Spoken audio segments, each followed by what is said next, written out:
Underground dialogue. We gon' tell the truth. We ain't scared like a lot of y'all. Matters who they are. Do we bow? No, not at all. Dropping bombs on this wicked world, so it gotta fall.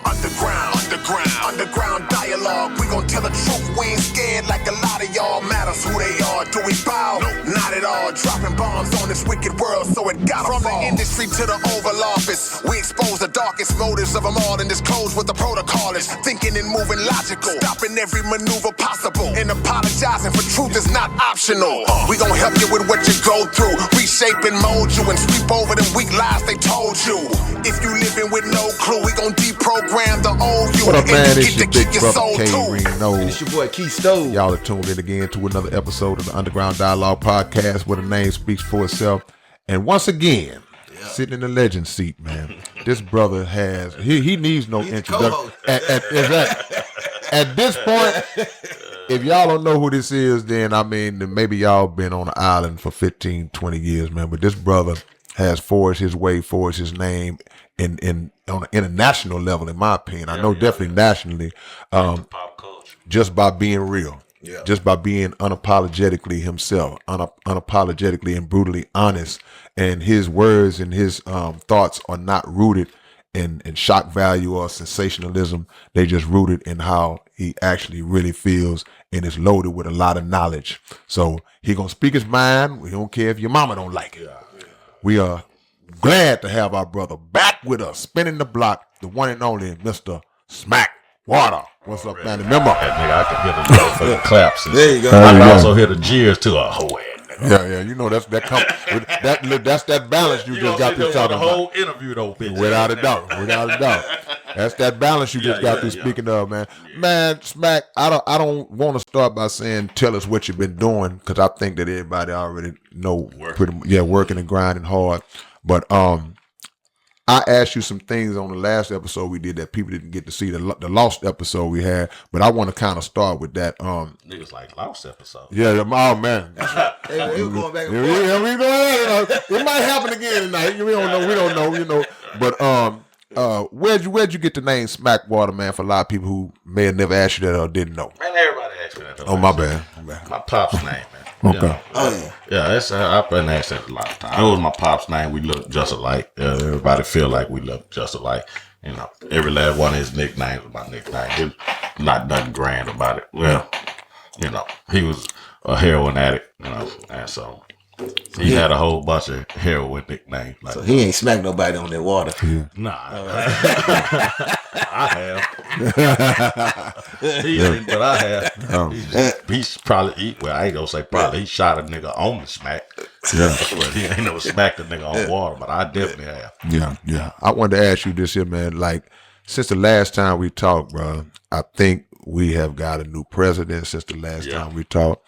And a movie. And that, all kind of stuff. You know, I got a few movies. Yeah. But I got two movies and a documentary on the way that I'm in, and we geared up for like 4 more movies supposedly this summertime. So the documentary, you is about you. You say you're in it. I'm just in it. It's a documentary my partner Michael Sterling done about the curl. Okay. Yeah, it's a dope documentary. About the Jerry curl? Yeah, the Jerry curl. Okay. K used to have Jerry curl. I did use that Jerry curl. I had one too. It ain't take. Mine ain't take me. I fucked it off. I put some neutralizer in it because I ran out of activate, and my mama kept saying I'm gonna get it, and I just found some shit under the cabinet, and I thought it was neutralized. This look good enough. Yeah. Y'all got pictures? I had. I think mine got lost in the house. It's a picture of me in existence, but you know y'all have never seen it except my mama house. But so have you ever thought about doing a documentary just about you? About me? Somebody just said that. Was that yesterday? Who the hell I was on the phone with? I can't even remember. It's probably my phone. But yeah, somebody just said that.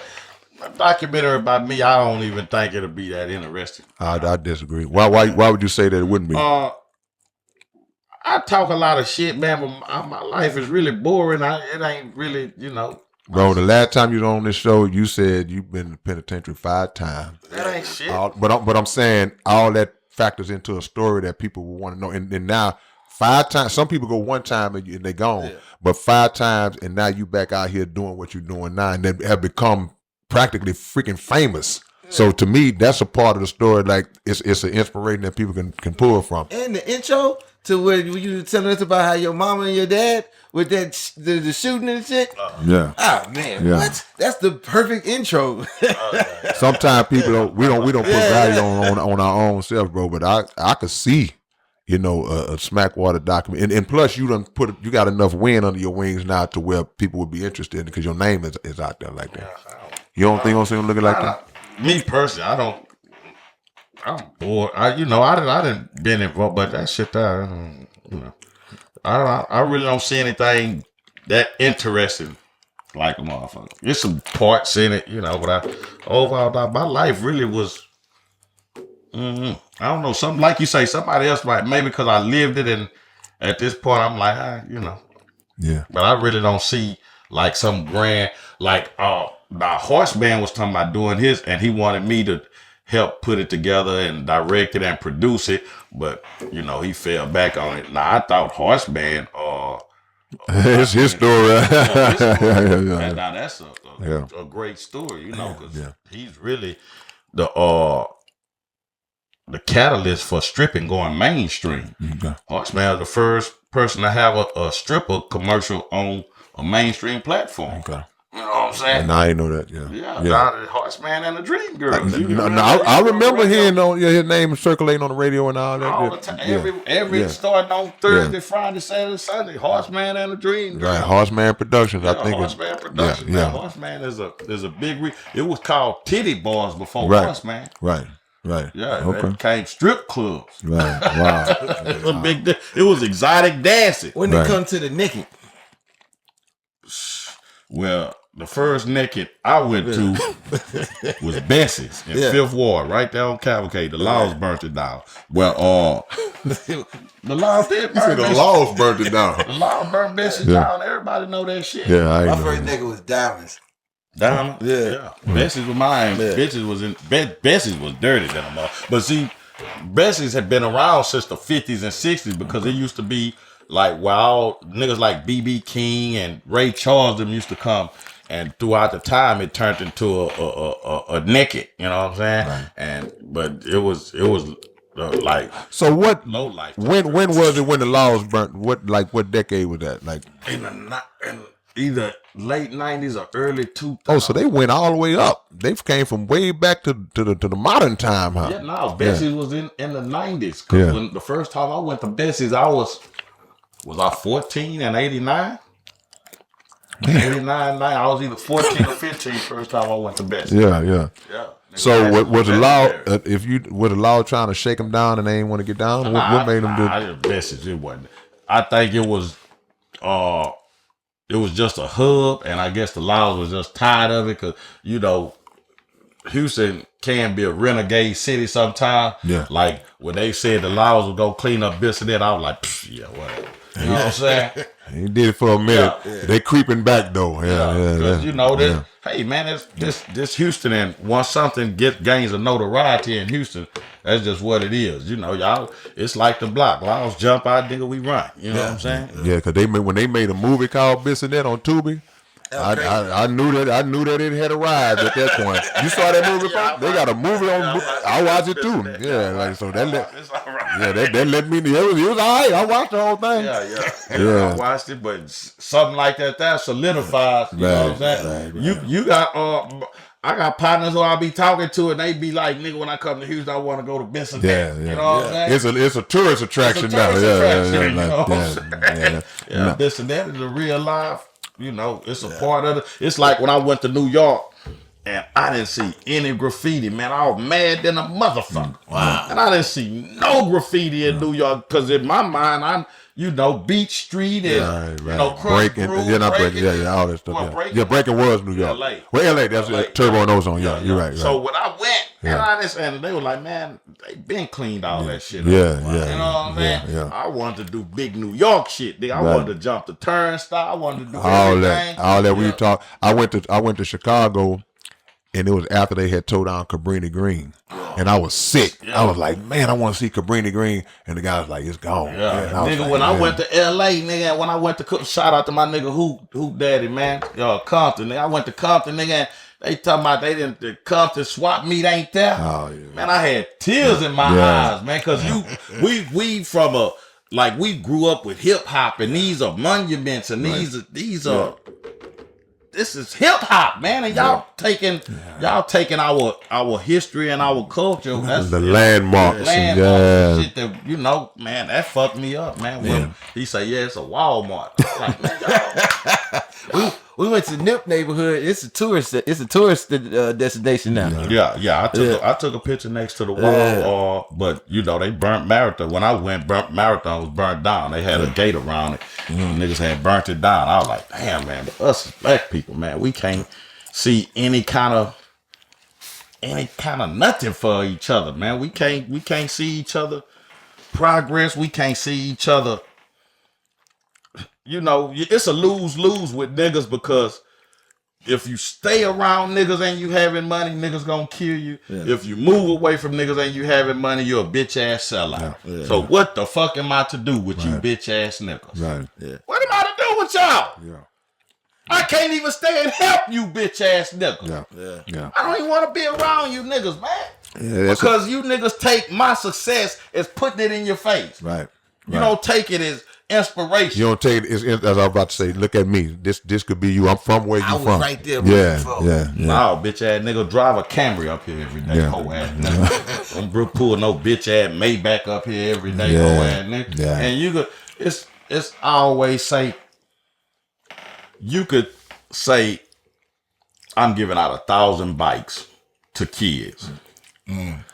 And you pull up with the bikes, give out 1,000 bikes, and to that 1,001 kid, to his mama, you gonna be a bitch ass nigga. My son wanted the blue one. Yeah. And the other kid had already got the blue one, and he had to get the green one. So now it's a big Even after you run out, we sat here 3 hours. Yeah. And my son, you can get another bike, bitch ass. Man, I gave away 1,000 bikes. Right. Yeah. Never know. But this the cold part about it. Funky bitch. Your son been trying to wake you up since 8 o'clock. You been up all night popping pills, getting drunk, funky bitch. Yeah. What about that part, funky bitch? Yeah. And now you didn't want to come. Yeah, goddamn, y'all fucking with me with this shit. Bring your ass on, boy. Yeah. Standing this whole ass heat, waiting on a bitch ass bike. Yeah. And it's tough for the ones who are doing right, the ones who do get there on time and all, because if you the one giving out the bikes, one person can have a reflect on all, and to make one good dude say, well, I ain't doing it next year then. Yeah, you know what I'm saying? Yeah. And that'd be the tough part. So we got to differentiate to say, okay, I ain't gonna let this level of ignorance penalize the rest of the community. Or also, this woman's attitude can spill over to the kid, because now, and she calling you all kind of bitch ass niggas, and the baby like, I stood here and I deserve a bike too. Oh, yeah, you is a bitch ass nigga. Yeah. He might not say it, but the resentment. Yeah. It's that. Yeah. You know what I'm saying? Yeah, that's a tough cycle, man. But the thing is, I tell you all the time, man. That's like in a personal level. Like, you know how you do stuff for people in the family and all that, and then if you down somebody, the same people you done help 15 times, they won't help you once. And people say, well, man, I ain't helping nobody else no more. I'm like, nah, don't let them take away your moral fabric. You know, because can't let a whole ass nigga turn you into a whole ass. Right. No question about it. Sometimes it frustrates you. Yeah, sometimes a lot of times it deserves you being a whole ass nigga, but you still be real about the situation. You know what I'm saying? A lot of times, my nigga, it's dealing with people. Like I said, it's a lose-lose. Like a motherfucker, and you just really just got to know who you are as an individual, and you got to stand firm on your core beliefs and who you are and what you are as an individual, and you just got to let it be that, and you don't waver. You know what I'm saying? Yeah. Fuck it. If let your no's be no's, let your yes be yeses. Right. You know what I'm saying? At the end of the day, because a lot of times a lot of people don't deserve what you do for them. Right. Mm-hmm. It's a lot of times like people don't, loved ones, they don't, motherfuckers be entitled. You got motherfuckers who ain't never done that. Don't forget about me. I can't stand that bitch ass nigga right there. Right. I can't stand a don't forget about me ass nigga, man. They ain't contribute nothing to your cause, to your movement, no nothing. But don't forget about me. Bitch ass nigga, I'm making you the first hoe ass nigga And I forget about it. Yeah. Right. What? Because you ain't that motherfucker. You play football, make it to the NFL. I used to come to all your games. No, you didn't, bitch ass nigga. Your son rode the bench, hoe ass nigga. Right. Right. Everybody think you owe them something. Yeah. And I get where it comes from because us as a community, we never had much. Yeah. So when one of us got something, it was like an unwritten rule that, you try to help as many of us as you can. You bring along as many of us as you can, or you have the foresight to know, okay, well, I'm gonna do this for my people, or because we didn't have much. So whatever we had, it was communal. Right. And that's why, like how words, we was talking like words, the power of words. And this country does a great job using words. Like they made the word communist evil. Mm-hmm. And when you think about it, the root word of communist is community. Mm-hmm. I'm not saying that they government do, but they supposed to be putting the community. Yeah, at the root of the definition. Yeah. It's community. Yeah. Our belief system is capitalism. Right. Money. Meaning we put money in front of everything and everybody.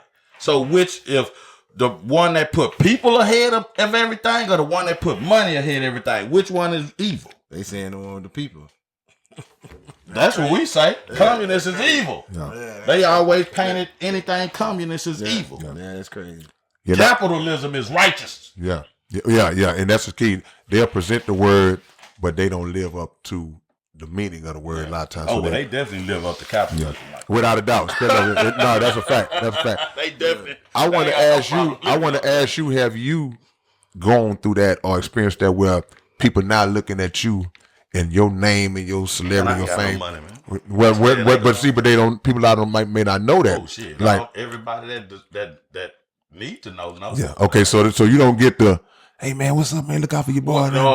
I get to put me on. Like, nigga, what the fuck do you mean put you on, my nigga? Yeah. The exact same thing that put me on, you got in your hand. Yeah. This is a whole ass phone. Yeah. This is what put me on. Yeah.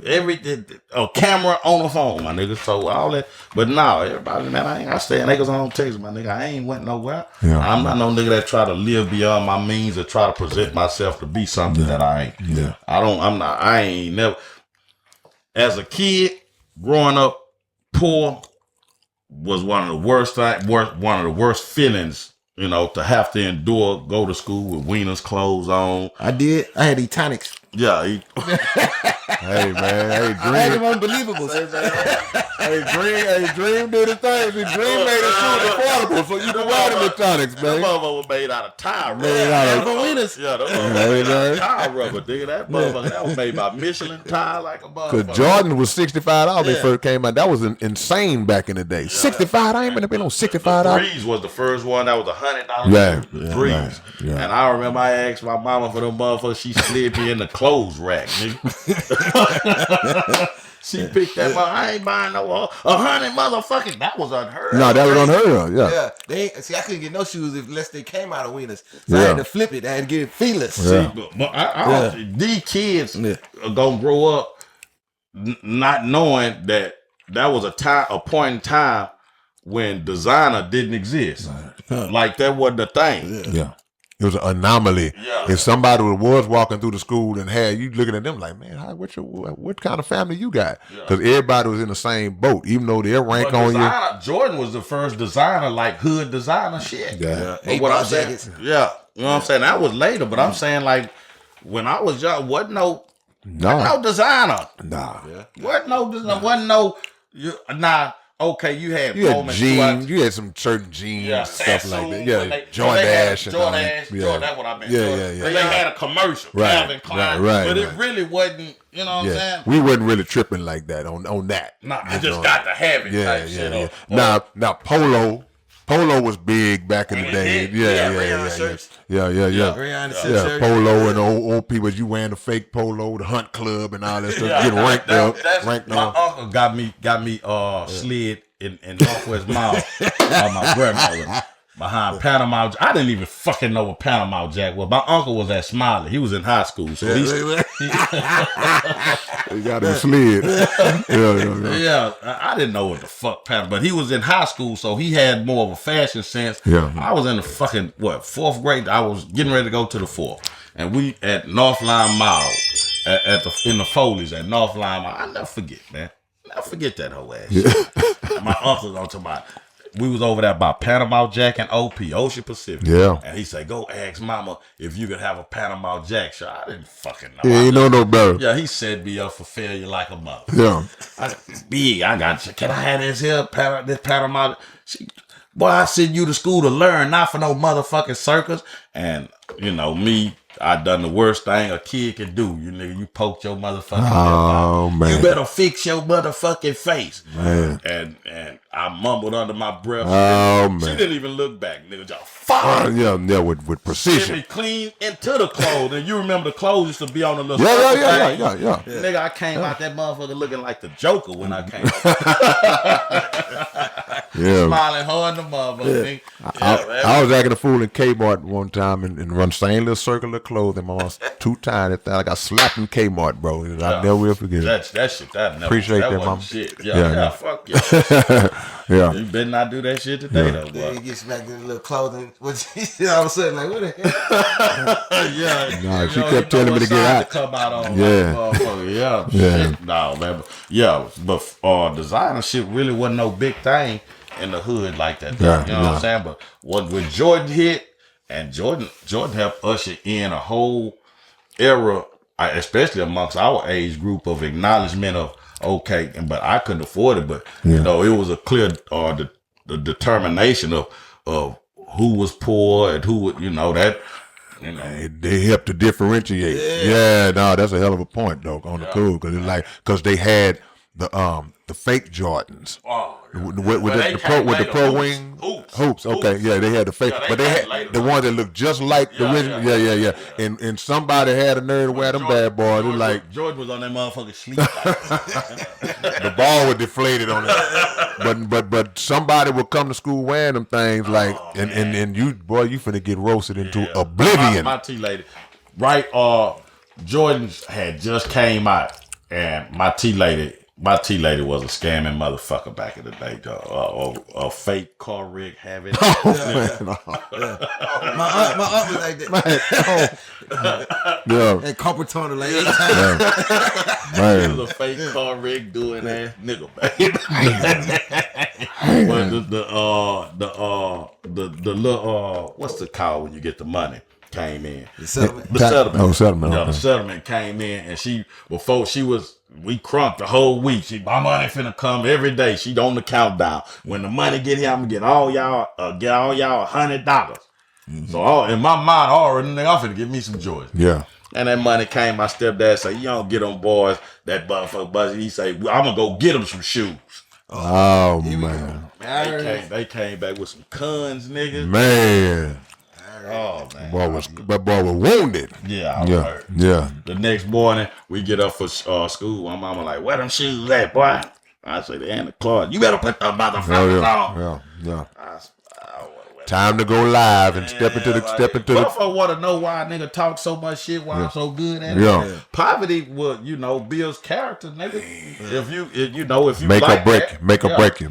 Yeah. I always laugh at shoes now though, cause like back in the days, them New Balances, we used to laugh at motherfuckers with New Balances. Wearing New Balance. Now them New Balance Balances popping, like yeah. $130. No, Them Balenciagas look like a nigga rocking around with a Suburban on his man, foot. and they look like they been wore for 5 months. They look older. I saw a pair. They look dingy. I was like, man, they look like a pair of shoes that you cut grass in. Well, look like some nursing shoes. But to me, that's how they trick us because they can take anything And put and a high market price, it and put a price and make you think it's valuable because of the price. I think this is what I said about those Balenciagas. It's like, dude, I think them cats be bored sitting up in a boardroom figuring out ways to make us look stupid. Yeah. Let's just put anything together. Watch these We're gonna niggas put a buy it. Whataburger cup design on this shoe and watch they buy it. Yeah, watch this nigga buy. Now, if it costs $70, they not gonna buy it. But let it be $300-$400. They gonna buy it. You know what I'm saying? They Give play it on to our one of money. these dumbass rap niggas for real. Let them put it in this video. Give them some money, tell them to wear it, and Remember them little red little The Mario boots? The Mario boots. Lil Yeah. Wayne boots, and everybody. Yeah. I said, man, what is wrong with niggas? some man? big old hats they were wearing, big old giant hats. Go ahead. I wanted to ask both of y'all this since y'all both here. Yeah. Just recently, they put like a 12-foot statue in the middle of Times Square of a black woman. You seen this before? Oh, okay, I gotta show y'all. What you mean? What you were doing? It's just a picture of she's like overweight. She got her hands on her hips like this and with some braids. What she got on? Just regular shirt. Okay. Just a regular What shirt. was the point of the Yeah, what's the It's purpose? not a real person. It's not anything. They just put it out there saying, I guess this is a statue or this is symbolizing black women or something. I'd have to see it before I could speak Yeah, I on it. need some more context. Yeah, yeah. Because I don't get it. They just it got to be a reason. Yeah. It got to matters how big or how small. It got to be a reason Right. for it, especially in the middle of Times Square. Yeah, I didn't get it either. That's why I wanted to ask y'all. Yeah, I opinion. didn't, and maybe if I see it and I'm able to visualize, I can see it and tell you what the fuck is going on. What at least how my mind rationalizes. But before that, I was gonna say, poverty also, you know, at the time, like I say, it felt like it was a fucked up thing to go through. But at grown, I'm glad because poverty don't make me give a fuck about what's trendy, Right. what's it, because Right. you know, I'm my own individual. Right. And I'm okay with who I am. Right. And you know, I don't have to wear something expensive Yeah. to feel good about Yeah, myself. without a doubt. You know what I'm saying? Or to impress nobody else. Yeah. Because that's really why most people do it. Grown people to this day, they wearing stuff and doing stuff to impress other like people. I said, I in the song I got with B-King, I said I ain't got a diamond on me, I still shine. Right. Yeah. You know what I'm saying? Because I recognize the shine that I got within Come on, myself, man. my That- spirit. that's the real. Shout out to Slim Thug. He said we are the jury. That's the Yeah. real After he shit. got, they broke into his house and took the jury. He was like, man, screw the jury. I am the jury. Yeah, no question about it. I wanted to shift gears because, like I said, we hadn't talked since Trump took office. So what the deal is, I wanted to ask you your opinions, because a lot of black people got opinions, and the world got opinions on like the deportations of a lot of Mexican people, Hispanic people, and other ethnicities that they deporting. And what do you think about the next move that they planning now, where they getting ready to come out to Section 8? You know, it's crazy that the first part, I get to the second part. Yeah. The first part, I was just contemplating this shit yesterday, man. You know what I was thinking about? I was thinking about the movie Swordfish. You ever seen Yeah, the I movie love swordfish Swordfish? when they come out the sunroof. Yeah. And Halle Berry with, yeah, go ahead. But the part I was thinking about it is how they were sanctioned by the government for chaos. Okay. And it really made me understand something. All this here, the government got to keep chaos going on because it got to keep everybody distracted.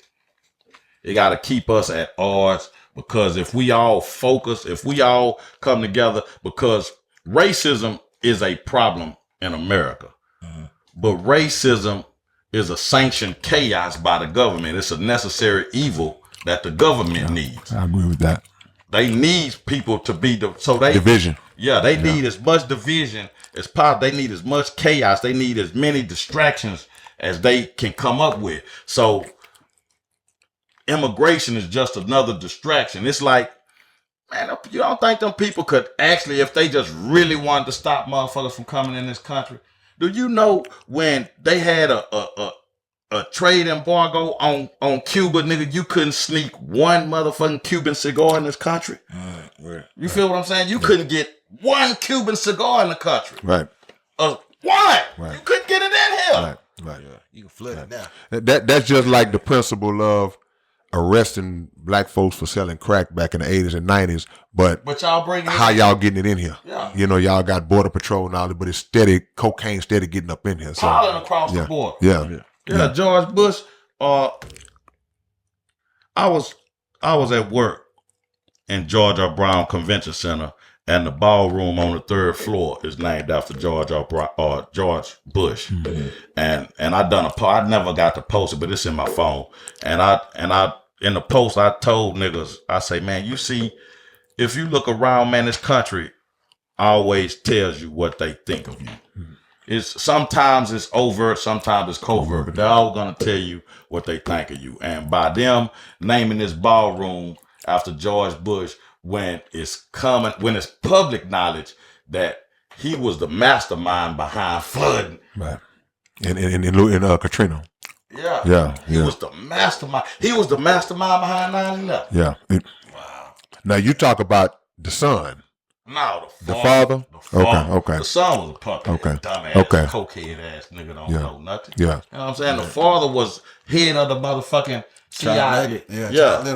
Mission. Man, this nigga here was a motherfucker, but he got a hero sent off, and he's still viewed as a hero. Oh yeah, absolutely, yeah, no doubt. But what I'm saying is, how can a man that caused so much chaos and destruction in people's lives be considered a hero because he done it in the name of whiteness, of white? Yeah, America praised and uplifted criminals. Yeah, you go all the way back to the founding fathers themselves. Well, you know, certain criminals. Yeah, you know, the ones that benefit. Yeah, so you talk about the founding fathers. I don't care if it's Jefferson, Washington, whoever you want to name. They gonna uplift them because of the principle that they built this thing on. So real talk. Them niggas had slaves and was taking cotton. Right, without a doubt. Taking push. Without a doubt. Kick the dough down. Calling it in. Yeah, hey.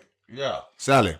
You know, no doubt about it. But they heroes, and they fed that bullshit to us in school. You know what I'm saying? So what about the side of it where, because you spoke about keeping them from coming in, but now in the current climate where they actually taking people who've been here and they want to make it all in the name of these as criminals and rapists, but a lot of people who have been over here for years, productive, whether they legal or not, and they running them out, taking them family. What you think about that?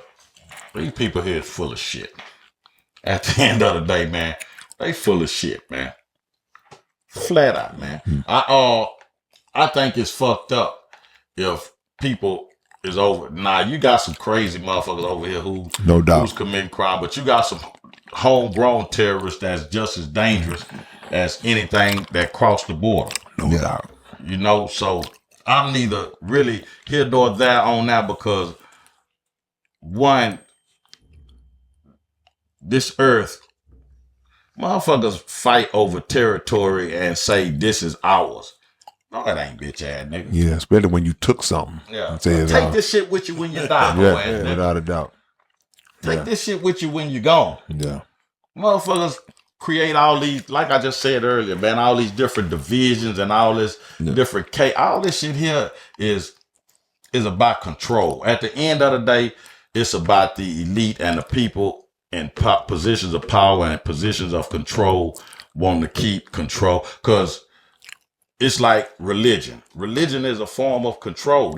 Religion, politics, everything. They don't give a fuck who you follow. They just want you to follow somebody. They tell you don't do something. This. Yeah, they tell you don't do that. Yeah. Or if they at the head, if they are behind the curtain running it, they don't care. Okay, you can choose to be this and choose to be this, but we behind the curtain running all of it. Because what they want you to follow something or somebody, so they know in case they need to, they know who to shoot at you to calm you down, or they know who to shoot at to calm you down. Yeah. And then calm everybody else down. Yeah, because either we could walk this nigga out here and he could calm you down, or we could tear this nigga head off and calm you down. Scare you. Yeah. Shit, they shot Martin, niggas, you know what I'm saying? When they shot Martin, nigga, the first thing James Brown told them niggas on stage, hey man, y'all chill out. Yeah. Right. Y'all making us look bad. Right, yeah. And I want to ask you about that too. I got two partners. Like remember you came in here when you had first time you came here, you had the homie Cornell with, you know, and that's my guy, yo. So and y'all was telling me how you and Cornell always be debating and arguing about different stuff like this, but as partners. And I got two partners that's the same way. We basically go at it every night about stuff. And one of the conversations that we was having is like, I don't like when black people say hey man, y'all quit acting like that, cause we gonna look bad in front of the white folks. I hate when black people say that. But my thing is, quit acting like how you acting because of it's gonna make us look bad for us. Yeah. I don't put no board and straighten up my back because white folks are around. My civility is based on me.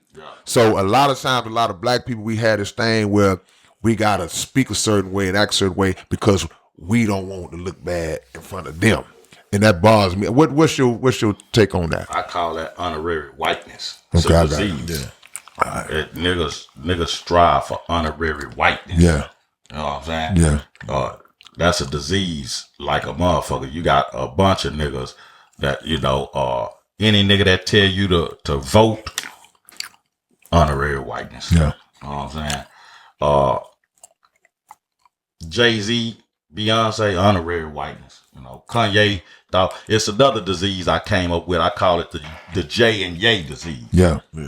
And what this disease is you take a nigga from the ghetto and he's trying to remove himself from the ghetto as much as possible. And then you take a nigga that was from a good life and he's trying to make himself as ghetto as possible. That's the J and Ye disease like a motherfucker. Yeah, you grew up in a gated community. Now you want to be a gangster, but you ain't never seen nothing like that before. Why do you throw, and I don't know, but why do you throw Jay and Beyonce in the honorary whiteness? I'm out of curiosity. I don't know. Because that's, Jay-Z want to be in the room with them white folks so bad. Yeah. That the halftime at the NFL, that was Jay-Z. I'm gonna tell you, Jay-Z and celebrities like him, they are important because of their influence and their control that they have over the people. They're only as important to the white folks as their influence is over us. You know what I'm saying? Yeah. And the white folks know it. And if you lose your influence over your people, nigga, you as good as dead. You useless to us. Yeah. You know what I'm saying? So Jay-Z know how to play. I'm doing it for us and the culture and for black people. No, you ain't, nigga. You doing it to get in the room with them billionaires because you the new thing that's been going around right now is we've traded black power for black excellence. Everybody is like, if you go online and if once you see one of them and if you like it, share it, then you're going to start seeing that information kind of come up and down your timeline, which is, I've been felt like that. Like we traded forward progress for upward mobility. Mm-hmm. Okay. You know what I'm saying? We was fuck moving together as a people forward. Shit, we push one of us up. Nigga, look at that nigga right there. But look at shit, we still not in the same place. That nigga being up there, that shit ain't doing nothing for us as a whole, as a collective, as a community. Yeah, you know what I'm saying? That remind me, the Honorable Elijah Muhammad said, no individual can rise higher than the condition of his people. Yeah. You can't, no matter. So when you up there, it's like, but what about us? What you gonna do for us? So yeah, that's a hell of a. And it's not just necessarily what you gonna do for us. You know what I'm saying? Yeah. But cause this nigga up there, them niggas up there is always gonna say the same thing. Yeah. They gonna either say, shit, I did it, you can do it. And you can't do it because they up when you get that high, they let you get that. They selected you to get that high. You don't get that high on your own. I don't care. You a black man, black woman in this country, you get to a big and too big. They selected you in the same way they built you up. They can tear you down because we done seen examples of it too many times. He just asked me about Shannon Sharp before you Yeah, Shannon Sharp. Let's talk about that. Because they showed a retro clip of Monique long before he got in trouble, telling him. It's like, I don't know if she knew what his MO was, but no, it's just the same play. Exactly. Yeah. We said that earlier. They use the exact same play every time with everyone that starts to act niggerish. Yeah. Even if you don't act niggerish, sometimes you done piss the wrong person off. Sometimes somebody just don't like you being in there. Some old white man might have known you were putting dick on a little young white head. He could just imagine you pounding her with that dick and killing her with that dick. You know what I'm saying? Nigga, you look like King Kong, nigga. Right, You know what I'm saying? right. Let's do the rape play. Yeah. Or the sexual assault play. But Or the child play. I say all the time, over and over again. I can't say this enough, man. Dumb, ignorant niggas always get up there and get comfortable, and they always think, not me. The white man love me. The white man need me. The white man ain't gonna do me like that. Yeah. Right, Every nigga, Stephen A. Stephen, you don't think Stephen A. They just gave him a big cut. You can't tell him nothing. He scream and holler. Yeah. Stephen A. know how to play the game real well, like a mother. I don't think he out there probably ain't fucking no white bitches, and he might is. You know, you know who knows, but you know, nigga, every nigga can be. Ain't now nigga gonna get out this life without an asterisk on his name. Come on, man. Not now, nigga. That's in the eye of the nigga. If they do Michael Jackson and Bill Cosby, come on, man. They would do anybody, nigga. They watch Michael Jackson since a baby, nigga.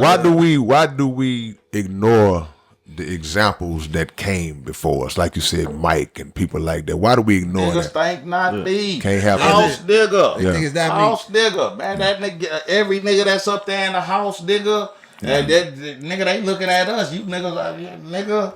Yeah. We in here with NASA. Yeah. Nigga, Samuel on Django, nigga. Yeah. That nigga walked in, Samuel sat down and put his feet on the desk. Nigga. Poured him a drink and put his feet on the desk. Had him sitting in the... Nigga, NASA sitting behind the desk.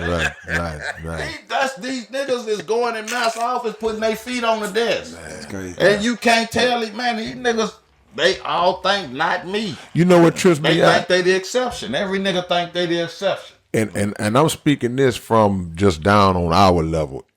At this point in the game, when you hit to the point where you that famous, Shannon Sharp more famous now than he ever was when he played in the league. That Cat Williams shit. Yeah, Williams exactly. And they told, and he say Cat told him, man, you got to be careful at this after this interview. Somebody was giving him, they were dropping seeds on him then. But it trips me out how a lot of these cats still don't have the understanding of whatever you doing, why are you still talking on these phones where you could be getting recorded? Why are you still sending these text messages where they gonna save and all? He just said comfort. That's the part that amazes me. You know, like I said, I agree with everything y'all saying. I'll be shocked. Like at this point, y'all done seen people get recorded, and you gonna hear this stuff again. Let me tell you something, K-Rino.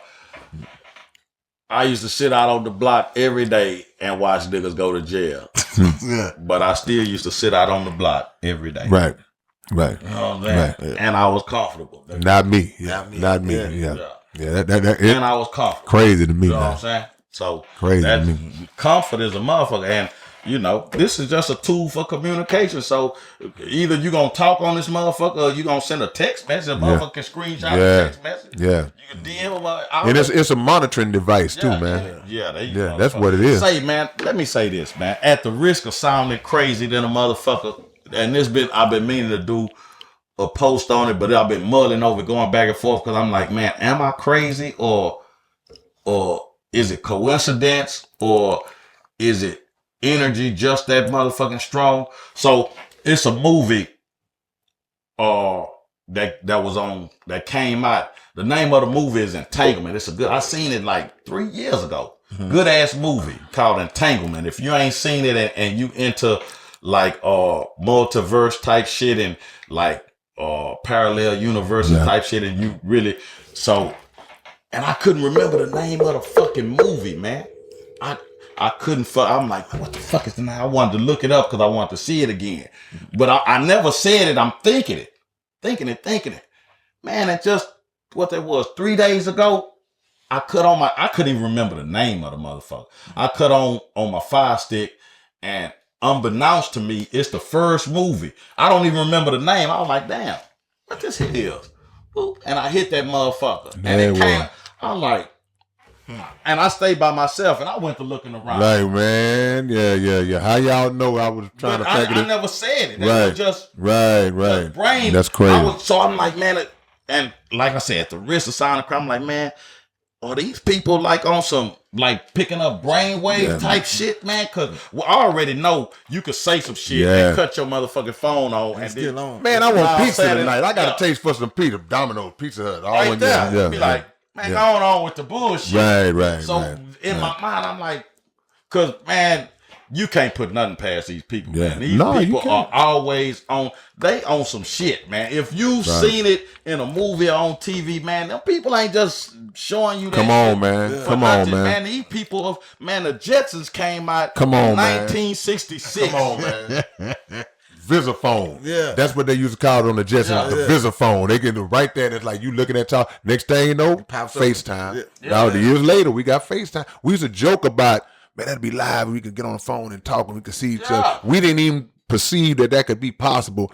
Now, here we are. Man, now, people- how many times we didn't discuss AI on this show? Bunch of times. And the things that they capable of doing. So with your conversation about possibly tapping into brainwaves, bro, it ain't far fetched to me. You know, I don't know if it's true or not, but I wouldn't, like you said, I wouldn't put it past. But like I said to Rick, because I know. Because it's capitalism. Yeah. So at the end of the day, And it's whatever we control. do to get It's you control. to buy this shit. Yeah, And not just that, just control. That's what it is. And being able, because like I love Star Trek and Star Wars. Yeah. And one time I was on my phone and I seen where they had just created the 3D meat thing. They had a motherfucking machine that was 3D in meat. yeah. And my initial That's crazy. I was like, and for some reason I felt offended, and then I felt angry because I stay by myself and I do a lot of meditation, so I'm able to process my emotions and my thoughts quickly. Yeah. Because with my very first thing, I was offended. I don't even know. Offended is a crazy thing to be. When I was like, damn, what the fuck? Y'all think a nigga gonna buy 3D meat? Yeah. And then I got mad. And then a light bulb went off in my head. And everything subsided and went away. I say, man, you know what? You know what these people is doing? Because like I say, man, I love Star Wars and Star Trek. And then it hit me. I say, man, these people really trying to travel to other motherfucking galaxies. Come on. And you cannot load up a bunch of canned goods and cows and shit So on a spaceship, my nigga. You got to be able to cut all that shit out. astronaut food. Yeah, and be able to produce food, because on Star Wars they produce it out of thin air. Yeah. You know what I'm saying? Yeah. These people is actually trying to push for Oh that no, shit. without a doubt, they trying to colonize other planets and they trying to terraform Mars and all this different stuff. Man, these people is for Yeah, real. yeah, because they trying to escape something that they're not gonna be able to escape. But remember, just what you said about the Jetsons, they used to have a pill, and they'll put a drop of water on the pill, and it turned to a steak dinner. Yeah. You know, so all these things that we look at, and You didn't go to NASA when you was in school? yeah, we did in the field you trip. remember when Field trip. you went to the cafeteria and they had the astronaut food? I don't remember. Dehydrated fruit. Right. I remember going to NASA, but I can't remember nothing about the trip. That's when they had the ice cream, the Yeah. solid ice Yeah. cream. Yeah, that that's shit was crazy. It was this big. Yeah, it was a bar. Wow. And you eat that shit, I was like, what the They had fuck? that Yeah. turkey meal. Yeah. All that Yeah. stuff. It's I like remember the this little- MREs that they used to come out with, the little meals ready to eat in a little packet. You know, they got all that crap. But no, but the thing is, you can't put nothing past them, man. Because Did you see? I'm glad the head transplant. They said by Wow. 2050 they are gonna be able to take a brain dead body, and like say you got cancer, and be able to take your head and put it on a body where the body, like the brain was brain, but the body, but the body is good, the organs and stuff are good. and your conscience go along with you. Wow. That's some rich. That's for motherfuckers like beer. That's for motherfuckers who got the Yeah. because they want to rule Yeah, society. and they that's what I was said- about to say. That and they said that they estimate that they'll be able to do that. It'll last for like 200 years. yeah. Like they could transfer your head to a different body for like 200 As years. soon as the body get about to die, you can go to another one. Yeah. Yeah, see that's the God complex what you just said, you know. But Wanna run shit. yeah, and they want to play God. They want to see if they can match the power of a real creator that could. You can't match that. Well, bro. So, we are creators. Ye are God. We are Without a God. doubt, without a we doubt. are gods in a sense, you know. but you got mad science. See, sometimes we get too smart. And you get too smart, and your arrogance combined with that intellectual side, you're gonna become a mad scientist. You know, and that's what I get out of that. Like you're gonna take a head and put it on. Man, if somebody died, the first nigga that decided to put a dick on a bitch. yeah. You know what I'm Right. saying? Right. Like, my nigga, what was you thinking about? Right. Right. Like, you sitting there, I wonder if I could put a dick on a bitch. Mad scientists. that's mad as fuck. They think of the most sick ways to try to do stuff, And not then advanced. After they did it, they seen it as a success. They went to the government. It was like, and then the government was like, "Well, fuck it, we'll use that we'll weaponize that shit as a tool and to throw motherfuckers off." And yeah, nigga, be who you want to be, bitch. Yeah. Nigga. If you was really born a nigga. Yeah. You know what I'm saying? You was really born a bitch. Yeah. You know what I'm saying? Be who you think you want to be. Yeah. Yeah. Like a motherfucker. Yeah. I saw the we talked about the sex the sex robots where they have lifelike female anatomy, skin texture, all this different stuff, man. There's conversation. White dude sitting across the table having dinner with her sitting with the robot sitting across the thing. You got to be a lot. Gotta be what's it? Lonely motherfucker. Not just that. Or either you a lonely motherfucker or you a nigga that's sick and tired of fucking bitches. I cracked a joke one time, like, well, at least you ain't gonna be arguing. Yeah. Until that hoe becomes self-aware. Yeah, the robot. Yeah, that hoe becomes they learn. They learn. It's basically AI. It's a computer. And they put the capacity for that in. Let me tell you something, man. I'm gonna tell you some real shit. My uncle Frank married my Aunt Mercy. She was from Korea. He met her when he was over in Korea. He fought during the Korean War and shit. And he brought her back. And the first time he brought her around the family, it was either a Thanksgiving or a Christmas, one of the two. And she sat over in the corner knitting, needling. And when the food was ready, she went and made Uncle Frank a plate, brought it to him. He was sitting there. She got a pillow, took the nigga feet, put it on the table, put the pillow behind it, so that she wouldn't look up. I know where this going. Yeah. Boy, every black bitch in that household, my grandmother, my auntie, everybody fuming, nigga. I'm talking about they just, and I'm like, look at this shit here. Yeah. This shit is crazy. Yeah. And my grandmother made it a point.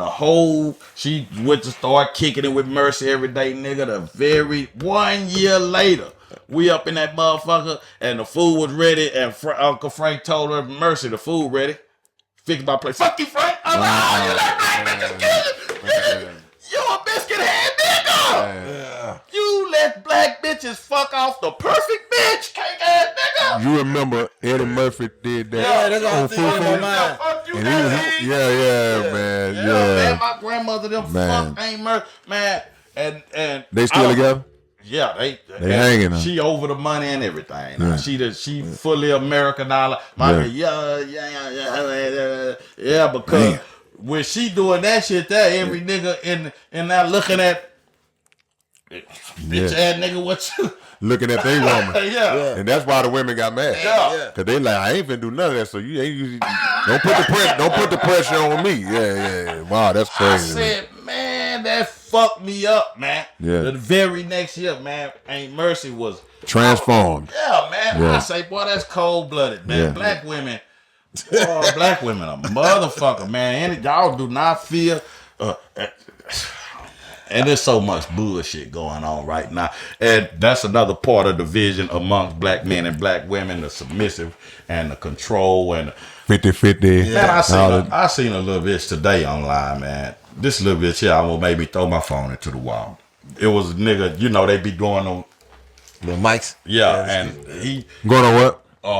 Where the little youngsters walk up and just interview them. Okay, I got you. And so they asked the dude, they say, what do you do? He said, I got a CDL.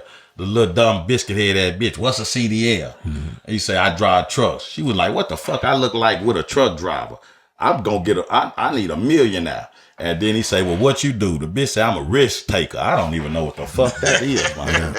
I don't know parts of that. I don't know risk takers. Yeah.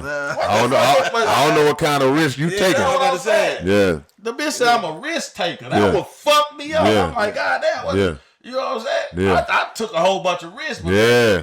goddamn, He ain't answer what That ain't what I do. the elaborate. that's what I wanted. Like, Yeah. bitch, a risk taker. Yeah. That was a bad motherfucker right Yeah, there. yeah. Because I see, because right now we in a big ass copycat. I see all these. That's all it's gonna take is for one motherfucker to either clip that and sample it, or the right little nigga see it and they said nigga, I'm a risk taker. That's gonna be the like what the fuck is You that? gonna be clicking on people's social media page and it's gonna have Risk risk taker, entrepreneur. It's gonna be one of the category. Yeah. Hashtag risk taker. Right. Oh man.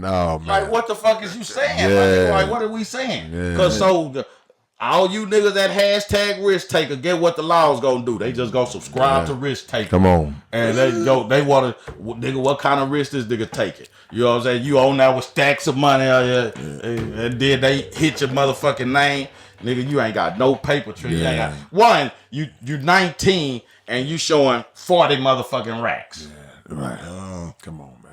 Yeah, my nigga. Well, yeah, you are. So now they just got the big eye on you, nigga. They just watching your every move. Do you know a lawman, the one who told me, nigga, they really do got a social media division. Motherfuckers who sit here and just do this all day. They telling on themselves, they giving away all evidence. Exhibit A, exhibit Yeah, B, we got to C. put that information out though, because the one that's gonna live, but it's gonna still be some people that know that and still gonna get online and crash out. Man told me that. Yeah. Man. Cause when I was 18, if you would have told me, man, that I would be cool with lawmen and I'd be fraternizing with lawmen, nigga, I Never would believed it. I never believed it. Cause I was, but even when I was in the county, I met they used to bring a nigga free word for it. Every lawman is not a hoe ass nigga. Right. That's right. That's right. It's just the ones who think they're greater than they people, that think they people are the problem, that think they got honorary whiteness, or they think that badge make them so. They put them in a white neighborhood, they patrol that neighborhood with civility. They put you in the hood, you go upside a nigga head. Black police showing out for the white cop. Yeah. But you know, lawmen that's real niggas, man. Y'all MVPs, my nigga. Y'all the one cause with Rodney Hinton, did you see how them white folks was looking at that nigga? That proves Rodney Hinton and them white folks' faces, them laws, they showed up 200, 100, 200 They were deep. They were deep. Yeah. Y'all actually feel like y'all got the right to kill a nigga and a nigga not supposed to. I'm going to tell you, see, y'all listen to this and listen real well. America, y'all are at fault in a major way, because one thing white folks never do, white folks never, ever, ever report or teach their failures, their shortcomings, their losses. Just think, when we was in school, they didn't teach us about Vietnam War, Korean War. Being an L. Yeah. They didn't teach about it because they took an L. They took an L. Yeah. So they don't like to teach that. So here you go, the brother, you had Nate Parker, when he done the Nat Turner movie. Yeah, with the Birth of a Nation. Birth of a Nation. Yeah. He done Nat Turner movie, and what did y'all do? Y'all destroyed that movie. Ain't hard to see him. You can't find how to have him. But when you think about it, the brother was really trying to warn y'all, like, every nigga is not finna sit around and just take y'all bullshit and take a dick up the back. Every nigga is not finna be beat up. Yeah. That was a precursor to Rodney Hinton. Rodney Hinton is a precursor to let y'all know, man, y'all ain't gonna keep getting. We are not human game. Come on. We not here for as prey. Y'all not here to prey on us. Have Y'all target not, practice with yeah. Y'all, like, how long do you think that? Because they was actually upset that he retaliated. He avenged his son. That's what do they call insanity? Plea of insanity, because he done it right after he seen the footage of his son. That's insanity, man. And you know what's so crazy? You said earlier, this is a full circle situation. You talked about the law of the universe and balance and things coming around. Might not be today. All these years we saw white police killing unarmed black men, women, whoever it was, and you would always hear people say, "Man, if that was my son, I'm finna either die or go to prison for the rest." But we hadn't seen no examples of it. But sooner or later, we knew one day somebody was gonna do it. But the cold part about it is, nigga, we ain't even up the scope. Ain't that what it's still 500,000 to 2. It is a fourth quarter. You know what I'm saying? We ain't even up the scope. Yeah. You know what I'm saying? Yeah. Ain't that what they say? We up the scope? We ain't even up the scope. Not even close. Y'all just mad at one. Oh yeah, because the fear is one is gonna spark it plants a seed. The revolution. That's all. So that's why when he walked in that courtroom, they wanted to show their presence, and it's also why if one black man get in the incident today, one dude, he can have a pistol, he cannot have a pistol. They gonna send 98 laws to try to bring in this one guy. Ain't gonna shoot the shit out. Yeah. It ain't gonna be no. This is what they also got to realize is in the penitentiary, Rodney Hampton gonna be a hero Without a doubt. Yeah. Black, white, Mexican, he's a hero to everybody on that unit. Without a doubt. The white law man, y'all could try to put a hit out on him through the Aryan Brotherhood, and they gonna and be like, nah, nah, we all right on that one. We good. Yeah, we good. Say, brother. They gonna call up brother. You good? Right. You got something to eat? Because you got some hygiene? Yeah, they gonna this man wouldn't moving like that before this happened to his son. This man snapped. You know, and rightfully That's so. Insanity. You know, rightfully so. And they gonna try to, if they don't try to fuck him off, they gonna try to keep him separated from population because they know he's gonna be celebrated in the penitentiary. Man. Motherfuckers is gonna celebrate that man because that man wasn't in the wrong. Yeah. He was not in the wrong. Yeah. And then the blue ain't never in the wrong for them. Because if we go by y'all great bye for I hide the man wrong. If we go by y'all belief system, what the bullshit y'all trying to sell us, but that shit only applies when you could murder a motherfucker in the name of United States. Right. You know what I'm saying? They're sitting you over there, you could slaughter a whole goddamn country in the name of the United States. And come right back over here and then what? Yeah. You a nigga again. But you defend yourself and now they want to lock you up. Right. You defend yourself, your property, your family, now they want to lock you up. Right. But you could kill as many motherfuckers over here and they talking about democracy and freedom and liberation when it's all about resources, land and power and control. Get the fuck out of here, man. And it's a lot of niggas that's brain that actually say, Matt. Say that part. If you actually believe that this government, every government is a cartel. Every government on this planet, for the most part, is illegal. Okay. Every government. Now I'm Burkina Faso, we standing with Abraham Traore. Yeah. Until that's a soldier. That's a soldier. And I don't see it in the man that he's gonna right now, like you say, for right now. I don't see it in him that he's gonna betray his people and betray, honor and righteousness because as of right now, that's what he's standing on.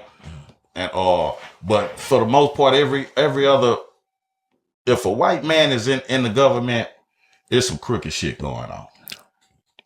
It's some crooked shit going on. And I'm not no racist individual. It just is what the fuck. And see, and it's messed up because we got to put that disclaimer on a statement like that because I say a lot of the same things, and that's the first thing somebody try to do is accuse you of being racist or reverse racism or something along them lines. It's like, dude, to say I that speak from history. Reverse racism, it means you admitting that it's racist. Come on, from the jump on y'all side. Yeah. So the thing is, these conversations come from a historical point of view. Yeah. So if I say these things, it's gonna be some information and documented incidents to back up what we saying. We just ain't just putting this out the air. Yeah. That this is how y'all move. These are the things I can list what y'all have done. You can't defend against what's a fact. Yeah. Yeah. Hey man, it's if you say niggas like chicken, I can't get mad. That's documented. Niggas like chicken. Yeah, mother, that's racist. Nah, niggas eat chicken, my nigga. Stop it, bitch ass nigga. You like nigga? I put a 12-piece in front of you right now, nigga. That's the fucking niggas like chicken. This is some documented shit. So I'm not racist, man, because a lot of people just like to throw terms out today without even race. Being a racist means you you hate somebody because of a difference, or skin color difference, or ethnicity difference, or cultural difference, or you think you're better than them because of that, or you think they should be oppressed or either killed, because I don't think that about nobody. Or you withhold their resources and you keep them from growing. Yeah. That's the major part of it. That's the act of racism. Yeah. So it could be in your mind, but you may not have. Yeah, the power is in. I have the power to hold you back. Yeah. And I don't wish that on nobody. I don't.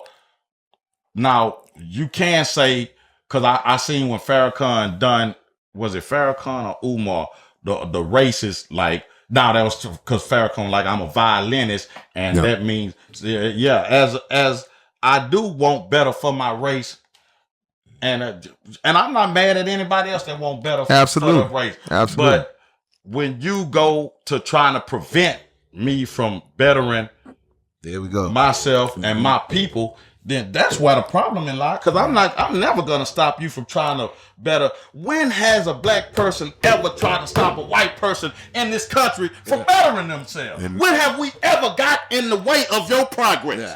We have always been a part of moving this motherfucker forward. And we can't. The greatest catalyst for this country being as great as it is the black fucking man. Facts. Number one, what the fuck is we talking about? And we can't. We don't have the power to oppress nobody. Shit, so but it also ain't in our heart to oppress do that. Each other. Yeah, we quickly. But the thing is, at the same token, a lot of it is based on a lot of white fear because they fear they know what they did, and on a different layer of that. They feel if the tables was ever turned, they feel like we would do the same thing. And we would be justified. But we wouldn't do it. I don't know if a nigga would do it or not. You know, I'm saying on a whole. That ain't our spirit. Well, what we ain't tripping. Say, all of them as a whole ain't done it. They've all benefited. They've all used the benefit of it, of being white. You know what I'm saying? Motherfucker be like, I like black people. I ain't never done it. Yeah, but if a black person do something to you, can't tell me that you won't use your whiteness to, you know, whatever measure you feel like you should go. And to say that black people would, I can't say yay or nay because it's hypothetical, and I know some niggas, you know. We got some vengeful, but on a whole, our nature, we not even put together. Just like you said, we ain't put together like that. Nature, you know. But we got a lot of white man nature in us now too. Without a doubt. So, you know, who's to say that white side of us wouldn't show? Without a doubt. And that would be something that we got from y'all. And I wouldn't even put it all the way on that. I would say more so just the retaliatory mindset. Like if you so in the life we live, the time we live, and we'd have seen so many black people get killed unjustly, that the anger would make some people say, well, let's do them the same way. But I think the betterment would kick in on the whole and say, I feel you, but now we ain't gonna do it like that. All the fucked up traits and attributes and characteristics that we have as a people, we got from white people. Okay, last night, it won't be last night when this airs, but last night we was having a conversation about learned behavior. Yeah. And that's to me, that's what it sounds. It's like a lot of things that we being in America, we pick up is learned behavior. Because where we came from originally, we didn't move like that. We learned about everything that we glorify through being in white America, learning under this system and learning from the oppressor. Know what? I thought about this today while I was on the track running, and this is a bad motherfucker. I'm talking about I actually was going to speak on this on Real Life Street Stars, but this is a nice segue into it right here. So they pillaged y'all for one of y'all shits. Shout out to Real Life. Yeah, like a motherfucker. But I wonder if, because like you say, learning behavior, and the white man has his fingerprint, all, like I say, all of the bad attributes that we got from them, but a lot of our cool and creativity comes from them as well. It comes from as a byproduct of oppression. Yeah. And like hip hop is a byproduct of oppression. Like a whole bunch of scenarios and circumstances and conditions came together at one time, boom, to create hip hop. Yeah. And it's the greatest like art form ever created music. Yeah, in my opinion. Yeah. It's shit in everybody's opinion. You know, some people are. I just seen a I was at the store and Indian, a little young Indian bro was in there working the cash register, and a red dot Indian drill. I was, what the fuck is that? In there spitting there. I was looking at the TV like, what? And they in the car. I was like, what the fuck is this? I was like, wow, this is fucking crazy. That's learned behavior. Yeah, like a mother, they learned it, nigga. But this is what I'm getting at. I was thinking to myself, if we were to gain independence, freedom, liberation, what would happen to our culture? Like, cause so much of our creativity and cool comes from the oppression of the white man. Yeah.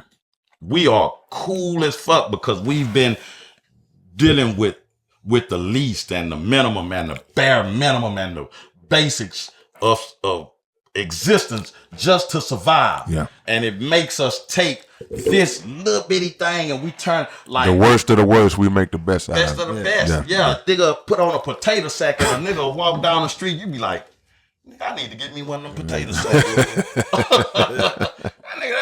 that potato sack clean in a motherfucker. Like I said earlier, nigga, I ain't got no jewelry on, but I shine, my nigga. Exactly. You know what I'm saying? What would happen to that part of us if we gained our lift? Because if we're not under the oppression of the white, because what would happen to us culturally as a people? Like, would we lose that part of us, or how long would it take before we lost that part of us because we didn't have to deal with these negative circumstances that were placed under the stress? Man, if you're not black, man, you do not know the stress of weight. Let me tell you something, man. Damn near every black person, when we wake up in the morning, not to say other people don't do it, but we do it for different reasons. Man, when we wake up, we lay there for a second, man. We got to gather ourselves, man. Cool. We do not know. You're going into a world that's working against you. Yeah, no doubt. We do not know. Talk to the people that think when you say stuff like that, you got a victim mentality. You complain. See, because I can already read the comments. I can hear it. Because when I speak on the very thing you're speaking on, now you see people saying, get over it. Y'all always playing victim. Y'all always complaining and whining. And it's a percentage of Negroes that say that, but it mostly comes from a lot of white people who want us to forget about our history. The whole thing, nigga, I ain't playing victim. Right. Yeah. I'm not playing victim. I am victim, cake ass nigga. I'm not playing victim. Yeah. I am victim. What's your real last name? Victim. Exactly. Yeah. I don't even know it. We don't know. You motherfuckers because y'all took it. Yeah. I am a victim of this system. I'm a victim of white supremacy. I am a victim. When I walk outside, I just told you, when I wake up, I gotta lay there because I don't know what level of victim I'm gonna be today. I wake up and I pray this prayer. Thank you for this moment. Yeah. Every morning, I have my son on my chest. I say, "Thank you for this moment." I am victim, man. And any black person, because I said on Real Life Street Stars, I say, "You a slave," and there's so many. I ain't no slave. Yes, you is, my nigga. You are a slave to bills. Yeah. Yep. Right. You are a slave to this system. You are a slave to your job. You are a slave to your lifestyle. You are a slave to your thought process. Try to leave this fucking country without a passport and see what happened, bitch ass nigga. You are property of the United States government, LLC, bitch ass nigga. You are property. You a slave, cake ass nigga. When you are born, your motherfucking people put your motherfucking footprint on that motherfucking birth certificate and sold you to the government, nigga. The sole of your feet. You were sold to the government, dumbass nigga. Yeah, your social security number. I ain't got to say nothing. You know, but and we are all then the cold part about it, we are all victims. Without a doubt. White folks, you victims. Without a doubt. Yeah. Y'all victims. White folks, y'all victims of believing that you are actually better than a nigga because you white. And being taught a perception about black people that's inaccurate, that was given to you to perpetuate the whole oppressive mindset. Supremacist. All that. You All are that. a victim. Yeah. You're a victim like a mother. You deserve a 5150 check because you crazy than a motherfucker if you think you better than a nigga just because you white, my nigga. Yeah. Just think about that for a second, man. Thinking that you are better than somebody. Tell me what advantage, aside from white supremacy that society allows you, tell me what natural or advantage you have because you white. What advantage were you given by God, the universe, nature, whatever the fuck? What advantage was you get? Can you fly? Can you crawl a wall like Spider-Man? Do you have an extra heart in case your one heart stop? Do you have more brain power? Like, do you use a larger percentage of your brain than everybody else? Are you smarter, or are you more conniving? What the fuck advantage does whiteness have naturally? Do you not die? What the fuck is your advantage? Yeah. Naturally. Now the key word he's saying naturally. Yeah, naturally. Yeah. You listen. Yeah. What is the advantage? Yeah. Can't go outside too long. You know, because it's actually some natural disadvantage. Like he said, you can't go outside long. Nuh-uh. Sun give us minerals. And there's a scientific reason behind that, a genetic reason behind that. And when you go to speaking on this, people think it's hateful. They think it's hateful, And this is not hateful, man. This is information, and this is knowledge that I offer, that I give to you because I want to uplift you as well. On, man. I don't never want to hold nobody down. Come on, man. Yeah. I don't want to hold you down, man. If you wake up, do you know how much energy you got to dispense hating or trying to hold somebody down? Come on, man. Full fact. Come on, man. That's a whole bunch of energy, man. Come on, bro. To be hateful and angry and mad, and that's a whole lot of energy. Especially for no reason. Exactly. Yeah. How can you not like somebody that you don't know? I can't say that I hate a white man that I don't know, I never met. I can't say that every white man is evil, because if we are to look at that logically, that every white man is evil, that means that every motherfucking nigga is inherently good. Fuck no, I know some evil niggas. So just that fact alone won't allow me to sit here and think or to look at you in a way to where I just see you and hate you. Yeah. Or see you and think less of you, or see you and want to oppress you, or see you and want to kill you, or see you and think your life is less valuable than mine. This is the humanity in me and in people like me. Yeah. This is also a hindrance of us gaining our liberation and our freedom, because we have too much fucking humanity. Come on. That's true. Yeah. Niggas got too much humanity. And y'all lucky as fuck. Yeah. And again, to your point, like I say, at the end of the day, man, y'all got to learn the difference between just raw truth and what hate is. You know, we know, trust me, we experts on being able to tell y'all what hate look like. We know exactly what it looked like, what it was wearing. We know all that. Like above what it rolled in on. Right, exactly. The sound is made. I can tell you that. Sometimes grab that nigger. Damn, that is. You know, we gotta if y'all don't know the history, look it up. You know, and if you see a lot of things that was done to us by your people, by your descendants, man, you gotta eat that, man. You gotta eat that. You gotta own up to that, and take that truth and take that correction, man. And then if you really are not a person with hate in your heart, then you be better. You prove it through your actions. You know, like say, I posted a video recently about the Shiloh Hendrix. You know, the white lady who was called the black boy. Yeah, right. So I posted. You see the dude who took the video, he getting all kind of death threats and all types of shit. And the $700,000 they got raised for her. It's up to $1 million. Okay, well we updated. Or she done. It's over $1 million. Now keep in mind the name of my video. I said white woman who calls black 5-year-old black boy, the N-word, hits the racism lottery. That's what the title of my video was, because at the time it was 700. Now it's at $1 million. So it speaks to the mindset of white America, because somebody shot 1,000, somebody shot 25, somebody shot 1,500, and so people came to the rescue of somebody who clearly committed a hateful act, and all they did was support that mindset, because that's the same mindset they got. Turned around and jumped on that crime, and now did y'all think that she was a victim mentality? Dry faced, and said and talked about the pain and anguish that her family is going through because of this. A white woman's tears is the same thing as a black woman's violence. The black women know they tears don't work, so they get violent. Yeah. So the thing, so my no, that's some real words, bro. That's some real words. So my point to saying all this about the video was that I had white people in my comments going, "Well, man, y'all can't get mad about a word. Somebody put sticks and stones in it." So you telling us that we supposed to just brush off anything that y'all do? Now let me tell you where I stand on that. Let me tell you a story. Yeah, go ahead.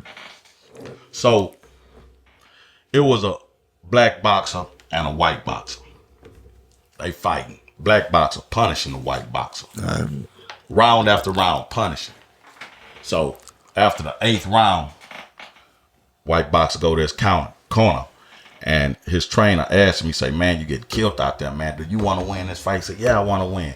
He say, "Well, I'm going to tell you what to do to win." He say, "What?" He say, "Every time he go to pounding on you, wrap him up and whisper nigga in his ear." Yeah. The white boy say, "Nah, I'm not going to do that. I'm not racist." He say, "Fuck if you racist or not. Wrap him up and whisper nigga in his ear." White boy go back out 8th round. He don't do it. Black man punish him some more. He come back. He say, "What the fuck did you say do again?" Yeah. He say, "Every time he go to beating on you, wrap him up, whisper nigga in his ear." 9th round, he go out there. Black man go to beating on him. He wrap him up, whisper nigga in his ear. Every time. And every time he do it, he see the black man getting madder and madder. And emotional. Yeah. Yeah. And he starts seeing openings in the black man's defense. Bing, bing, bing. Come 12th round, black man so goddamn mad, white man knock him out. Yeah. After the fight, black man go to his locker room with his team, and his trainer say, "Man, what the fuck happened to our game plan and strategy?" He say, "Man, he kept wrapping me up, whispering nigga in my ear." He say, "What?" He say, "Man, he kept wrapping me up, whispering nigga in my ear." His trainer looked at him and said, "Dumbass nigga." Yeah. Emotion. Yeah. Black people. And the cold part about it is the origin of the word is niggas. Yeah. Brother, royalty, king, God. That's the origin of the word. Negus. Right. From Ethiopia. Niggas. Yeah. White man, that's that curse that we have, and listening to anything that the white man say. The white man took it, turned it into a slur, and we took it back. But anytime you can't say that, all niggas want is a word. Right. Niggas don't want no land, don't want no resources, don't want freedom, liberation. This our word right here. Yeah. You can have all that whole ass shit, but we got this word. Right. You know what I'm saying? Yeah, my deal was to tell black people, look, stop being surprised when a racist white person does what a racist white person does. It wasn't about arguing with them. At this point, you a fool if you shocked. You a fool if you surprised. Every white person in this world has said the word nigga. I believe so. At least thought it. Yeah. The judge, anytime the judge say, boom, guilty. Nigga. You're like, what you say? It slipped out that time. And when that gavel hit, boom, nigga. What the fuck is it? You know what I'm saying? Nigga, yeah, man. Yeah. Anytime that judge slapped the gavel, they call you a nigga, my nigga. Every motherfucking white person. When you think a white person at home by themselves listening to Kanye, nigga, all goddamn day, you think they censor they motherfucking they self beeping themselves out, yeah. Yeah, that's not. I totally agree with we that. have also mainstreamed the word to where it's crazy that niggas can be desensitized to every goddamn thing except that shit. Yeah. We desensitized to us killing each other. Yeah. We desensitized to our. When did black women become so goddamn shameless in being a hoe? Shameless. Yeah. I was talking to two sisters, and I just said, "Fuck it, how much y'all pussy cost?" Bitch, shit, my pussy ain't cheap. I just threw it out there. Yeah. I remember. I was just messing with you. Yeah, I was just bullshit. Yeah. I remember when we was in school, and if you told a gal she sucked dick, she would run out of class crying. Yeah. Even if it wasn't true. Yeah. Some of them would even switch schools because they were so distraught. Now I slam that thing to the back of my throat, cake ass. Yeah. You know what I'm saying? Nigga, I suck dick so good, I suck your soul out. Sad but true. There's a generation gap. I shared something about that the other day where dude was saying basically he stopped messing with the mama because of the fact she didn't suck dick, but the daughter did. Oh man. Golly, man. Yeah. That's crazy. That's crazy. He just went one generation down. Like he ain't even have to leave the area. Since we on that down, cause it's so many women that trying to talk bad about Shannon Sharp because he's 50 and the little white funky bitch is 19, 20. Say, let me tell you something, funky bitch. Y'all ain't finna shame a nigga cause a nigga wanna fuck young bad bitches. That you're a pedophile. No, I ain't. This bitch is grown. Or they allow her on OnlyFans. This way he met her on OnlyFans. Oh, okay. I didn't know She was that. OnlyFans porn. Okay. Exactly. So the bitch is grown. Let me ask you something, fucking bitch. At what point couldn't nobody tell you nothing? At what point did you get your cock meat away, fucking bitch? You hoes was 17, 18, 19. You didn't want a 17, 18, 19-year-old nigga. You wanted an older nigga. Now that you old, you want a nigga that's your age to put up with your bullshit, fucking bitch. Because you can't compete with these little young hoes, so you try to shame a nigga into having to put up with your bullshit. Hugh Hefner had young bitches. Yep. You know what I'm saying? I don't. If an older bitch is fucking a younger bitch, you gonna get that hoe a high five. Ooh, bitch, I bet you that young bitch good, the motherfucker. Yeah, the reverse situation. And women, y'all supposed to be more mature than us anyway. You know what I'm saying? So what the fuck is we talking about? You bitches is just bad because you know y'all missing out on the dating pool because a nigga, y'all trying to shame a nigga into having to put up with y'all bullshit. Yeah. If y'all mindset because you spent your life trying to be strong and independent, or I don't need no nigga, or whatever the fuck, any one of these propaganda and rhetoric ass shits that they throw out there that y'all jump on the train any fucking time y'all feel like it. You know what I'm saying? So, older nigga is the bitch grown. Did he break a law? Was she selling pussy already? She said 25 or cheap. Yeah, I ain't know she's OnlyFans. Yeah, she was an OnlyFans. I mean, not that it really matter, but yeah. She old enough to be on OnlyFans. Right. If I go to the club and I'm gonna knock a whole head back. Your daughter age, I knocked one of my daughter friends' head off. Bitch looking at me wrong. Bitch, I kid. Smack. But you know what's so crazy too? Like, cause a lot of we talking about that? Yeah, and a lot of times they'll have them arguments because I just did a podcast. That was the topic that we covered, man. And I don't think that a lot of those dudes like a Shannon Sharp. I can guarantee you he ain't finna marry her. He not that's not a relationship. Nah, that's a fuck thing. Right. That's what it was. We visual. We see what we like, and a nigga ain't out here trying to fuck no underage motherfucker. You know what I'm saying? No doubt. And everybody that's Shannon age ain't even trying to mess with a woman that's in their 20s. A lot of guys it's like, no, I don't want a woman that young for whatever reason that they feel. So it's all over the spectrum. Nigga, I fuck Jada Pinkett mama. You seen Jada Pinkett mama? I seen her. her. Motherfucker. Yeah. She still look like, cause the last picture when she was coming out that water. I'm not fucking this bitch cause she 19. I'm fucking this bitch cause she bad than a motherfucker. It's a bad little hoe. You be 19 or 59. If an 89-year-old hoe she bad than a motherfucker, goddamn, this hoe bad than a bitch. Felicia Shaw still alive. Yeah, did you? Hey, man. Yeah, what you talking about? Man, this shit here crazy in a motherfucker, man. And that's really women. Women love to use shame tactics against niggas now. You know what I'm saying? I mean, hey man, hey, y'all shit. should smack grandmother down. They ain't no, let's smack Gal, man. They ain't his grandmother, man. That's his gal, bro. Don't say that. I ain't my gal. I'm knocking her head back, trying to kill her. Ass on that. I'm just trying to kill her with that dick, and hopefully I'm in the life insurance like a motherfucker. One and only A Smackwater, family man. man and a nigga like a motherfucker at the wheel read. And she leave everything to Smack. Like, who is we look that we're gonna get contested like a Like motherfucker. old boy did with Anna Nicole, like a motherfucker. Nigga, Anna Nicole Anna was Nicole with 20 something, she homeboy was 109 around this that one. nigga was in a wheelchair. That boy was laying in that thing. That boy eyes were bloodshot red. That boy skin looked like the crypt keeper around his bad Smiling boy. signed everything over to that. Yeah. Like, You see, What happened to them? and now in people game, and see, we've been having a lot of conversations about like black people and shining, but see, Bill Belichick going through the same. Bill Belichick 73. I think he got a 24-year-old. Yeah. He done gave her control. Hey, man. I don't know what she did to him, but she got control. She's like his publicist, his manager. my grandfather was 70, and his last baby was with a 26-year-old. This was in 2000, early 2000, because he was staying in some little country town. I went, and he was 70, and he had caught a look. He old preacher nigga. He caught her with that old jackleg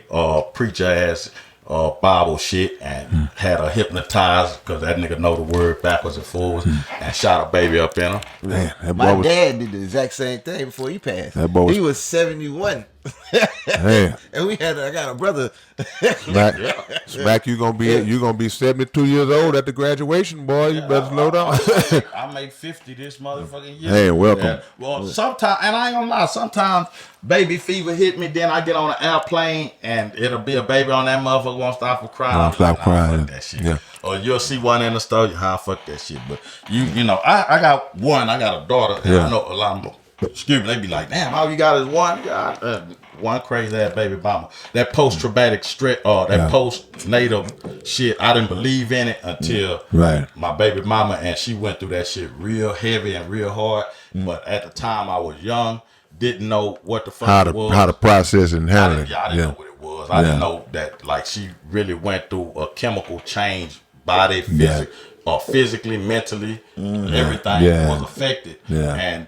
But I just seen it as her tripping. And, you know, and I walked out on my family in order, not to beat her up, because she woke up one night and just was with all the shits and wouldn't let up. Yeah, wasn't let up. Yeah. You know what I'm saying? I was like, God damn, man, you tripping. Whoop de whoop, man. You know I gotta wake up, go to the work, whoop de whoop. She wouldn't let up for shit. And so in turn, I was at my end with it, because every day it was something, but we was just 22 years old. Like I said, I didn't know what to, but later on, through maturity, and like I said, I live alone. I done a whole bunch of times, so I get time to think.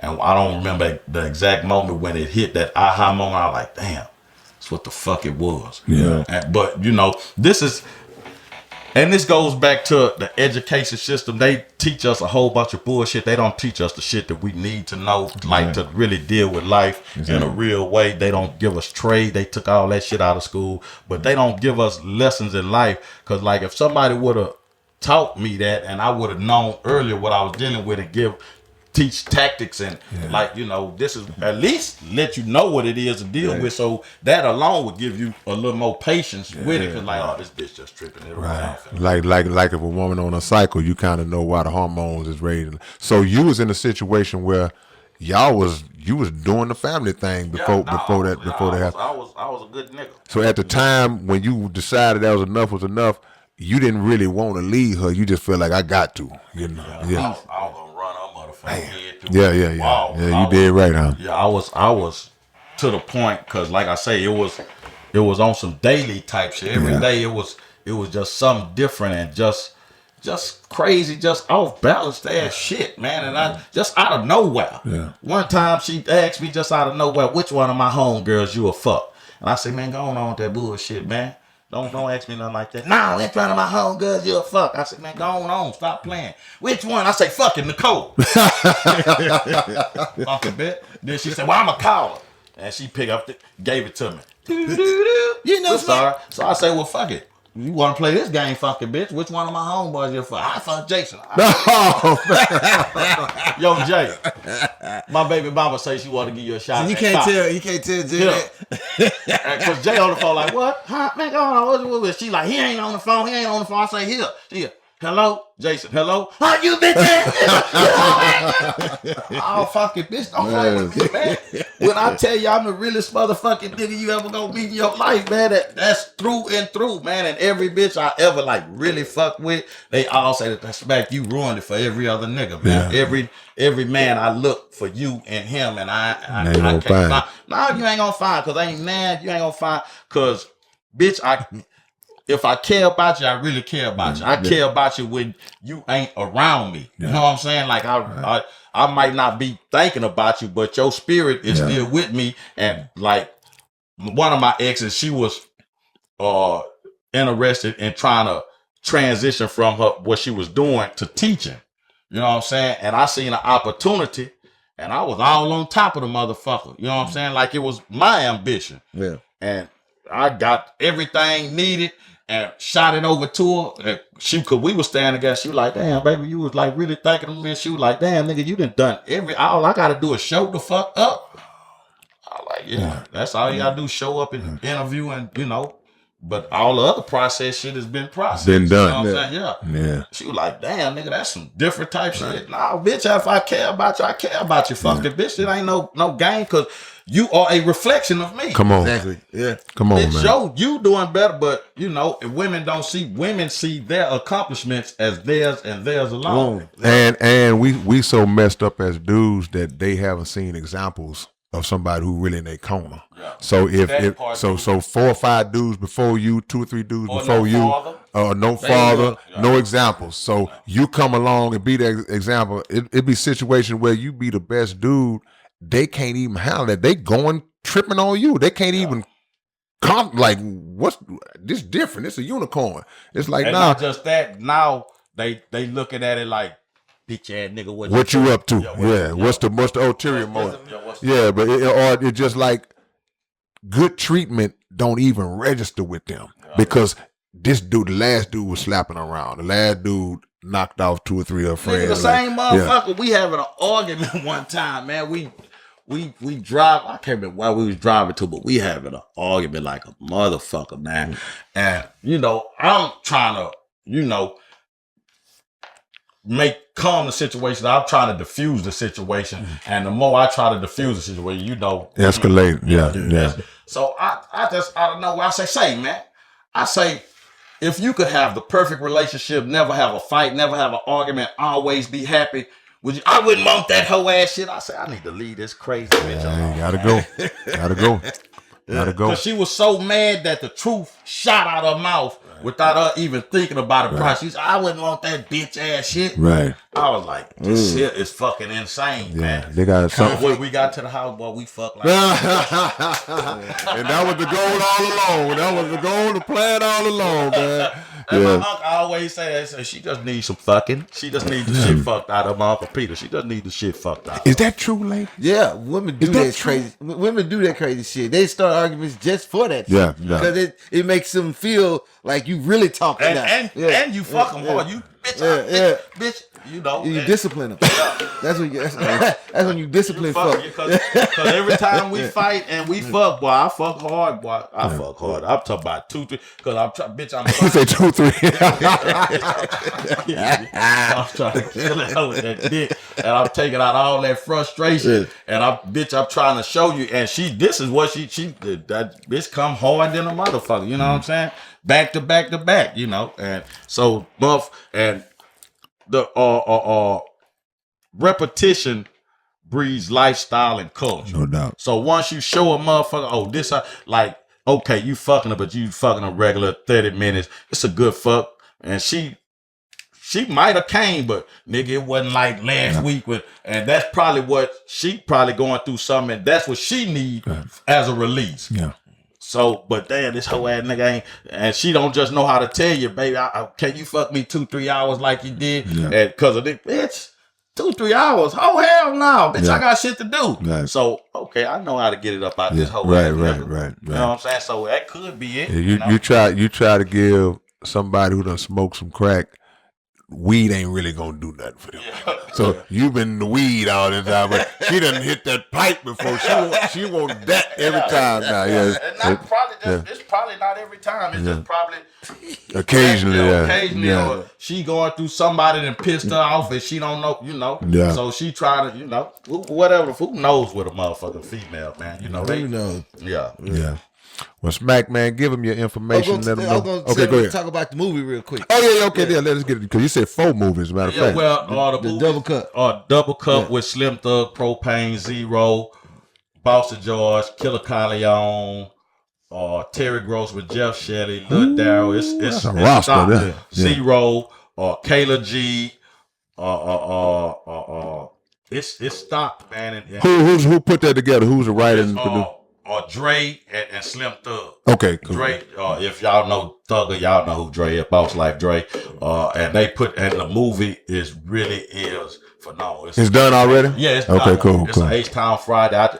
They just shot a video, Slim, Thugger, Propane, Zero on the Hook at Exotic Pop, man. Exotic Pop every Sunday, Slab Sunday. Man.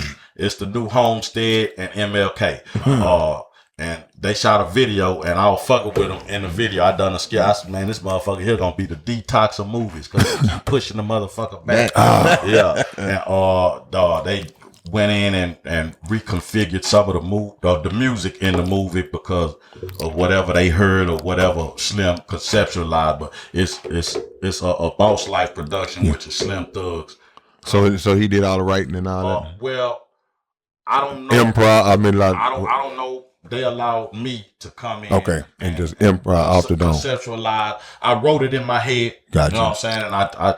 And Dre say, well, just let me hear it. And once I told him the premise of it, he was like, shit, you got it, Smack. Yeah. And he stepped back and he let me do my thing and halfway directed and tell everybody in the shot, you do this, you say that, you stand here, with the whoop, and we go knock it out the box.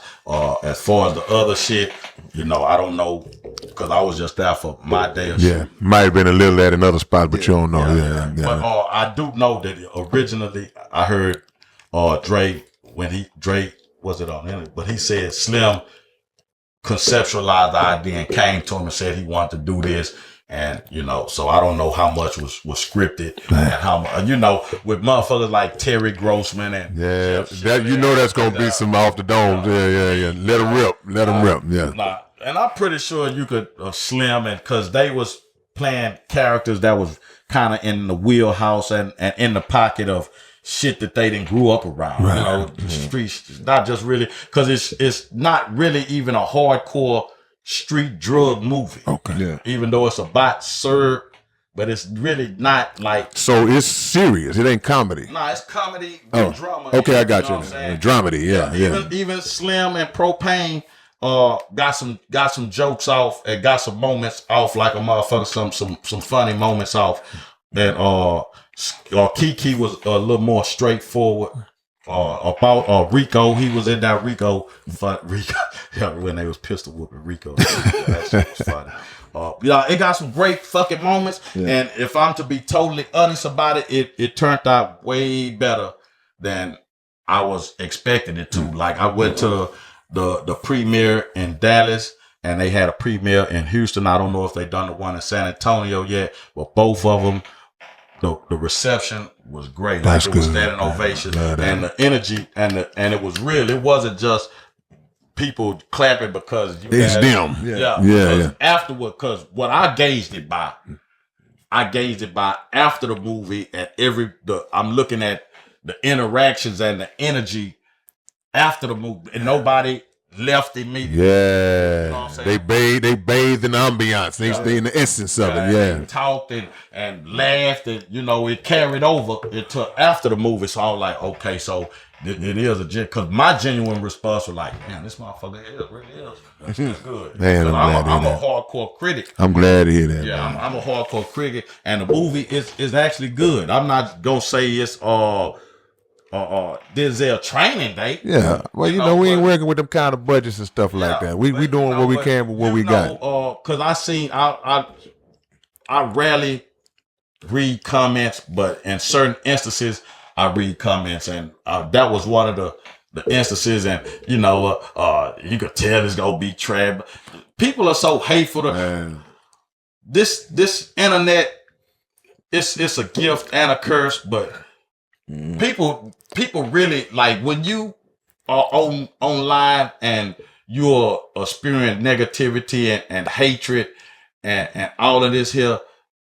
Like, you do know that energy moves at 360 degrees, huh? Yeah. Come on, man. That energy moves in a circle. It's not a straight line. It just doesn't go out and keep and never come back. Have you ever seen what a wave look like? Like drop a penny in an ocean and watch what the wave do. The wave is all the way around, fam, and it dispenses out in every direction. Yep. So what the fuck is you talking about? You thinking that energy is just is a straight line, but it's not, fam.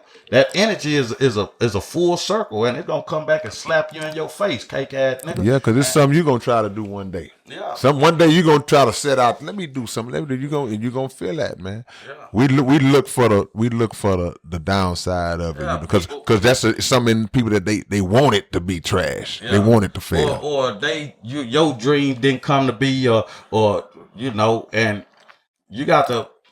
And this is, you know, what you was just talking about, victim mentality. Now, if it's something that you want to do or want out of life, but you don't pursue it, or maybe you did pursue it, but it didn't transpire. Yeah. I just said this I just done King Munchie live from the track house yesterday. And I said how grateful I am because my first love is music, rap. I'm a rapping ass nigga. You know what I'm saying? If you ain't know, man, you better go listen to my shit. I got something. Right. You know what I'm saying? I'm nice with it. But at this point in my life, I'm glad I didn't achieve like when I wanted it the most. Yeah. Because I was also most self-destruct. I was a destructive nigga. You know what I'm saying? And I would have killed my nigga. I would have went and bought a whole gallon and had a whole dunk party in the hood, nigga. Nigga, don't even pass us. Just dunk the whole motherfucking. Right. We just smoking back to back, nigga. Fried out. Yeah. So you know, sometimes some dreams and visions don't come because of it's a blessing. Yeah. It's a protection. God protect you from yourself. You get this fool $20 million, he gonna be dead in 2 months. Yeah, I got more stuff for him to do. Yeah. It's a blessing. So, you know, and like you said, my life then came full circle, and I never imagined that I would be so influential. Cause like motherfuckers don't know, man. And I'm sure that you've probably had this happen to you. Motherfuckers tell you that how you changed their life or they was in a bad mood. Absolutely. And I'm gonna close out with this here.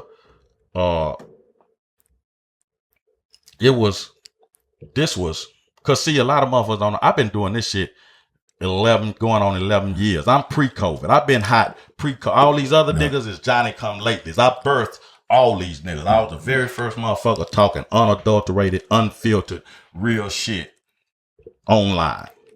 I'm the blueprint. I'm the format. I'm the forefather, cake ass nigga. And that's just what it is. It's not braggadocious. No, pop it. It just is what it is. I was the very first. I'm pre-COVID. Snoop shared me on his page for the first time, November 2018. Come on. You know what I'm saying? That was the very first time Snoop shared me on his page. But I was going viral before I even really understood what the fuck it was, because at that point I wasn't really just in the mix, or I wasn't that adept in social media. Like I was just posting and going on, you know, but so I've been hot, you know what I'm saying? It's just that when you real and success, when you real and you try to reach success, it's a scenic route. Now, if I choose to do some sucker shit, some crash I'll be out. on Yeah, tomorrow. you turn to a crash out. Yeah, You'll because be killing them. motherfuckers would love to see me do some sucker shit because they be like, he talk all that integrity and morals and principles. Look at this bitch ass nigga sold out for the money. Yeah. You know what I'm saying? But this what I was finna say. I kind of got. No, you were saying about people come to you and say what you said changed and helped. Oh their yeah, life. I'm glad you. So pre-COVID, like this was maybe because I've been over there since 2000. That was 2018. We actually moved. So this was probably 16 or 17, 2016, 17. I've been home 2-3 years. I've been online for that amount of time. And this youngster sent me a DM.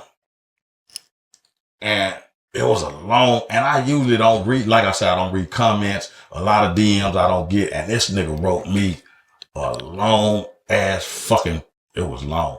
But he was like, OG, what really caught me was when he was like, OG, I'm 14. That was the very first word. Damn. So that's why I was like, I'm engaged now. Yeah. Because I was like, damn, 14. Yeah. And he was like, he lost his mama, he lost his daddy.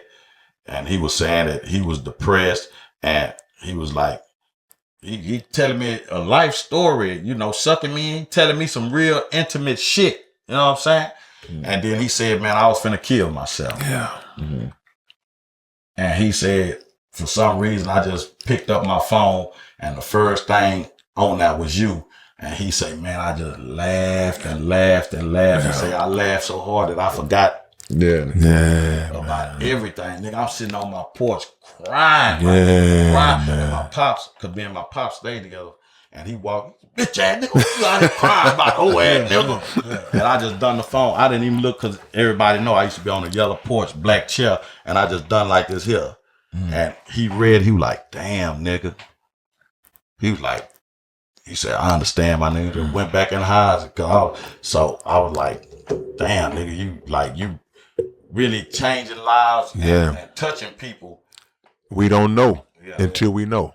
And see, but see now with your platform, bro, and I follow you on Instagram, so I see when you drop a video and what can get lost in the whole Smackwater thing with the comedy and the delivery. What gets lost is the knowledge, the wisdom. A lot of people they can't pluck that out.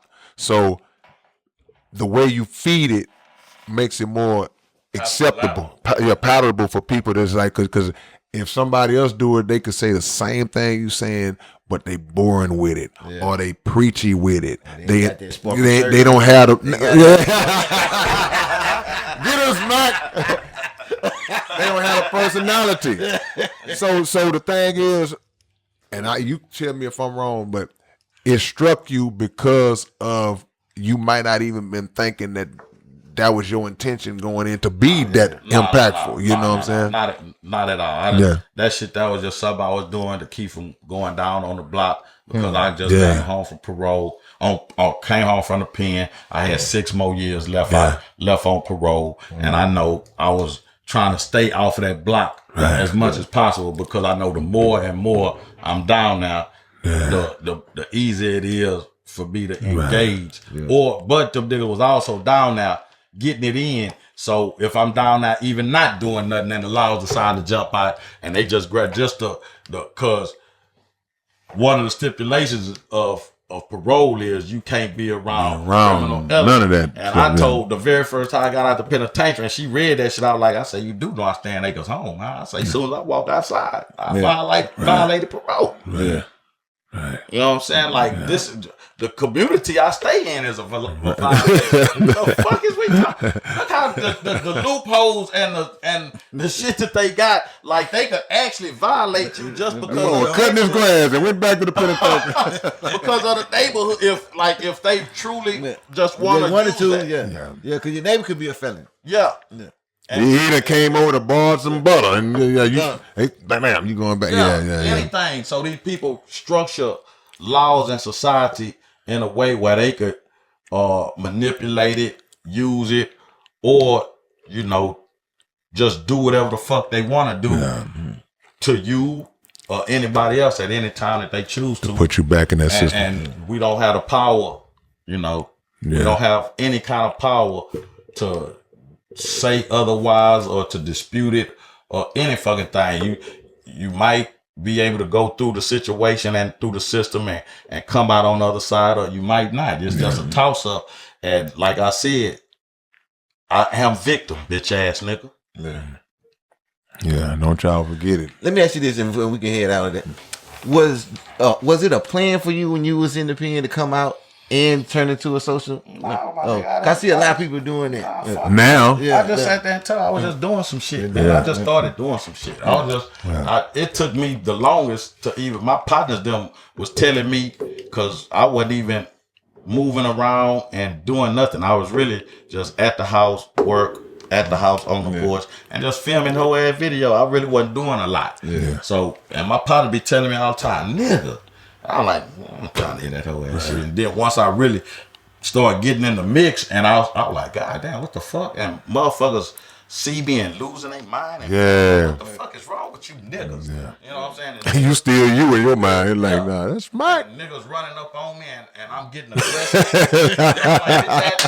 Like, then my little kid, the light bulb moment for me accepting, like, okay, this shit, because kid, like, man, if you got motherfuckers around you who can't tell you the truth, come on, man, who can't tell you the honest to God truth, no matter how the fuck it come out, them niggas you ain't got no friends. Yeah, you ain't got no friends. Or if you became a motherfucker that a nigga can't talk to, you a bitch ass nigga. Cause if that's your partner, that's your people, that's your family, and that's really your dude, and you know he got your best interest at heart, and this nigga ain't doing nothing to harm you or nothing, you know. And so a nigga ran up on, we was on was we going to Clay? We was on Main.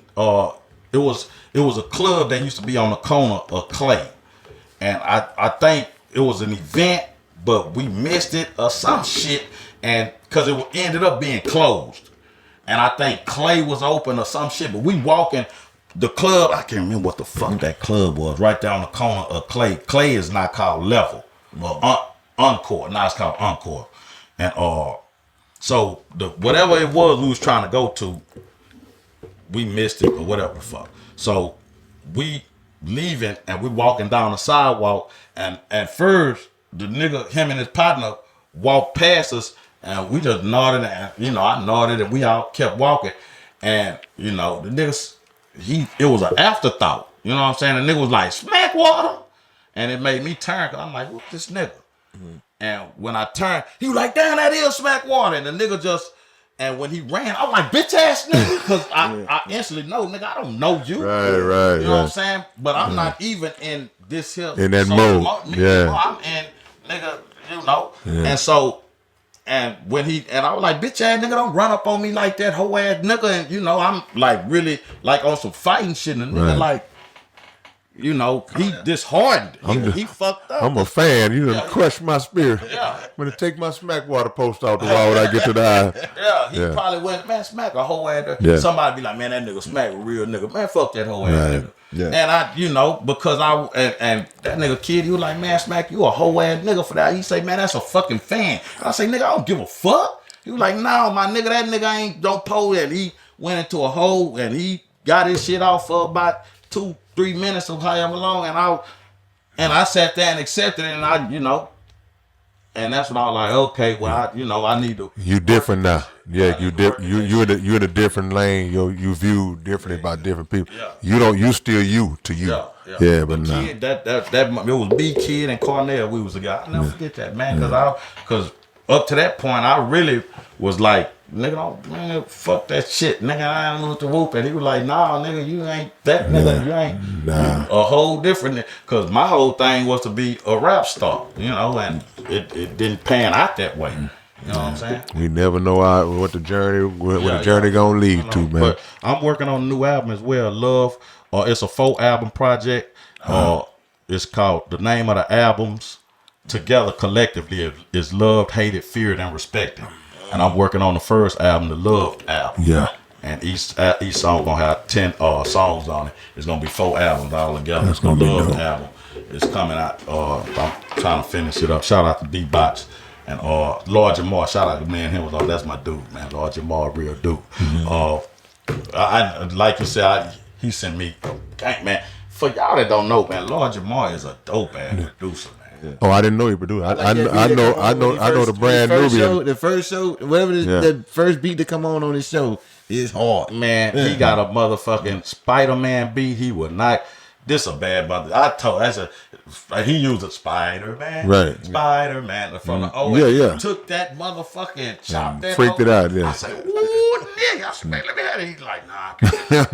No, man, for y'all, Lord Jamar is a superman. And he just like any other producer. You go to his spot, because he so real with me. He allowed me to his. I went to his house, right? And you know, me being a penitentiary nigga, to let a nigga in your, we call it rack. You let a nigga in your rack, that speaks volumes of what you think of a nigga if you let him inside your living quarters. Right. And that's what he we went to his house, and man, he just played beat after beat. And I was like, damn, you dope as fuck. And he was like, man, these New York politics is different. You know what I'm saying? You just can't be dope, and it's, you know, and I understand every culture is different from city to city, and how shit, because our politics, I explain our politics to my partner Gooch all the time, because Gooch is from LA. He Inglewood. Gooch the Great? Yeah, Gooch the Great. He Inglewood, Parole. And the first time I told him that in Houston, you might have a bounty hunter, a rolling 60, a Fire Deuce Hoover, and and not only on the same block, but all the niggas are being the same clique. They're claiming the same clique. He was like, what? And I was like, nigga, you'll have a 5'9" from the southwest side, a 5'9" from the east side, because I told him, I say, what you got to realize, when them niggas left LA, they just went places and stayed places, and wherever they stayed, they put that shit down right there. Right. You know what I'm saying? So if a 5'9" stayed on the east side, he put it over there. 5'9" stayed, but in LA, it's relegated to right here in this area. Yeah, proximity, The 60s is from 60 to 69. Right. You know what I'm saying? But over here, a 60 stay on Alameda Genoa. It'll be a 60 in South Park, and then it'll be a 60 in Greenspoint, and then it'll be a 60 in Scenic Wood. Yeah. You know what I'm saying? And then they don't even really have a connection to they might be Cub, but then they might not. Who fucking knows? Houston politics. And he was like, damn, that's crazy. And I was like, yeah, man, ain't no, like, that shit ain't like LA. Yeah, it's a different situation. It is, and them niggas will smack your ass. Them niggas will spank you with that shit for real in LA. You know? Like, Pro was tripping on that when he first came out here. Yeah. He's like, what the hell is right. We had Chachos. It was great. I mean, red and blue in the same car. Both had the red. I know that fucked him up. Huh? Like, what the fuck is this shit? Oh, my partner from New York, when he first came down here and he saw how we sold dope, fucked him up. He just seen a bunch of niggas take off running. He was like, man, what the fuck? To the car. I was like, yeah, niggas hustling. He was like, what kind of hustling y'all doing? Yeah. Because they got organized. They organized. I was about to say, how they do it? They organized, man. You know, they got lookouts. This nigga here get the money. This nigga here, sir, they got, you know, they organized. They got a system. Yeah. And, you know, and down here, it's a free fall on the block, nigga. You know what I'm saying? That fuck, he was like, man, this some weird shit. The wild every time a car hit and niggas take out, he was like, man, I can't. This shit had his nerve. He wasn't comfortable, Yeah. And he was like, man, y'all just standing here like this shit. We like, nigga, this the block. It's what it is. You know what I'm saying? So politics and culture is really different. And so people got to really understand and realize the differences amongst us. It don't make one of us either better or worse. It's just a difference. It's different. Yeah. We got fundamentally it's the same, but the way it's done is diverse. That's across the board when it comes to everything, ethnicity, races, cultures, whatever the fuck, man. We just different, and I'm okay with you being different, and as long as you respect my because that's what the problem is online. Everybody think that their truth is coming. Better, and it's better than no question. Do you before I'm gonna leave with this? I know we keep saying we leave, but we no. Hey man, it's all good. Yeah. We ain't got no time frame. We do what we want to do. Concrete truth. You know what a concrete truth is? You tell me. A concrete truth is something that can't be argued, disputed, or debated. Yeah. It's concrete. Yeah. Ice is cold. We can all agree on that. Yeah. If you in 0-degree weather for too long, You're gonna die. Yeah. It's a concrete truth. Right. Fire is hot. There you go. Yeah. If a motherfucker throw you in a pit of fire, you're gonna burn. Yeah, no doubt. A car that requires gas to move is not going anywhere. If you don't put no gas on it, right? This is a concrete truth. And the problem with everybody online, they got opinions and they want to state them as concrete truths and concrete facts that this is what it is. And because I got a post that's going crazy about God right now. And I told niggas, Jesus not coming to save you, man. Jesus not coming to save you. And the fact that you could go in the comments and see so many different versions of and answers and thoughts about God and who God is, what religion is, that tells you alone that man don't know what the fuck he talking about when it comes to God. Yeah. Man had turned God into a pervert and hypocrite. Oh. For the longest, it was an abomination. Same sex, anything was an abomination. Now you got them in the pulpit. I guess God said, you know what? I might have had that one wrong. Nah. Man authored the confusion. Plain and simple. Yeah, because we lean to what we like.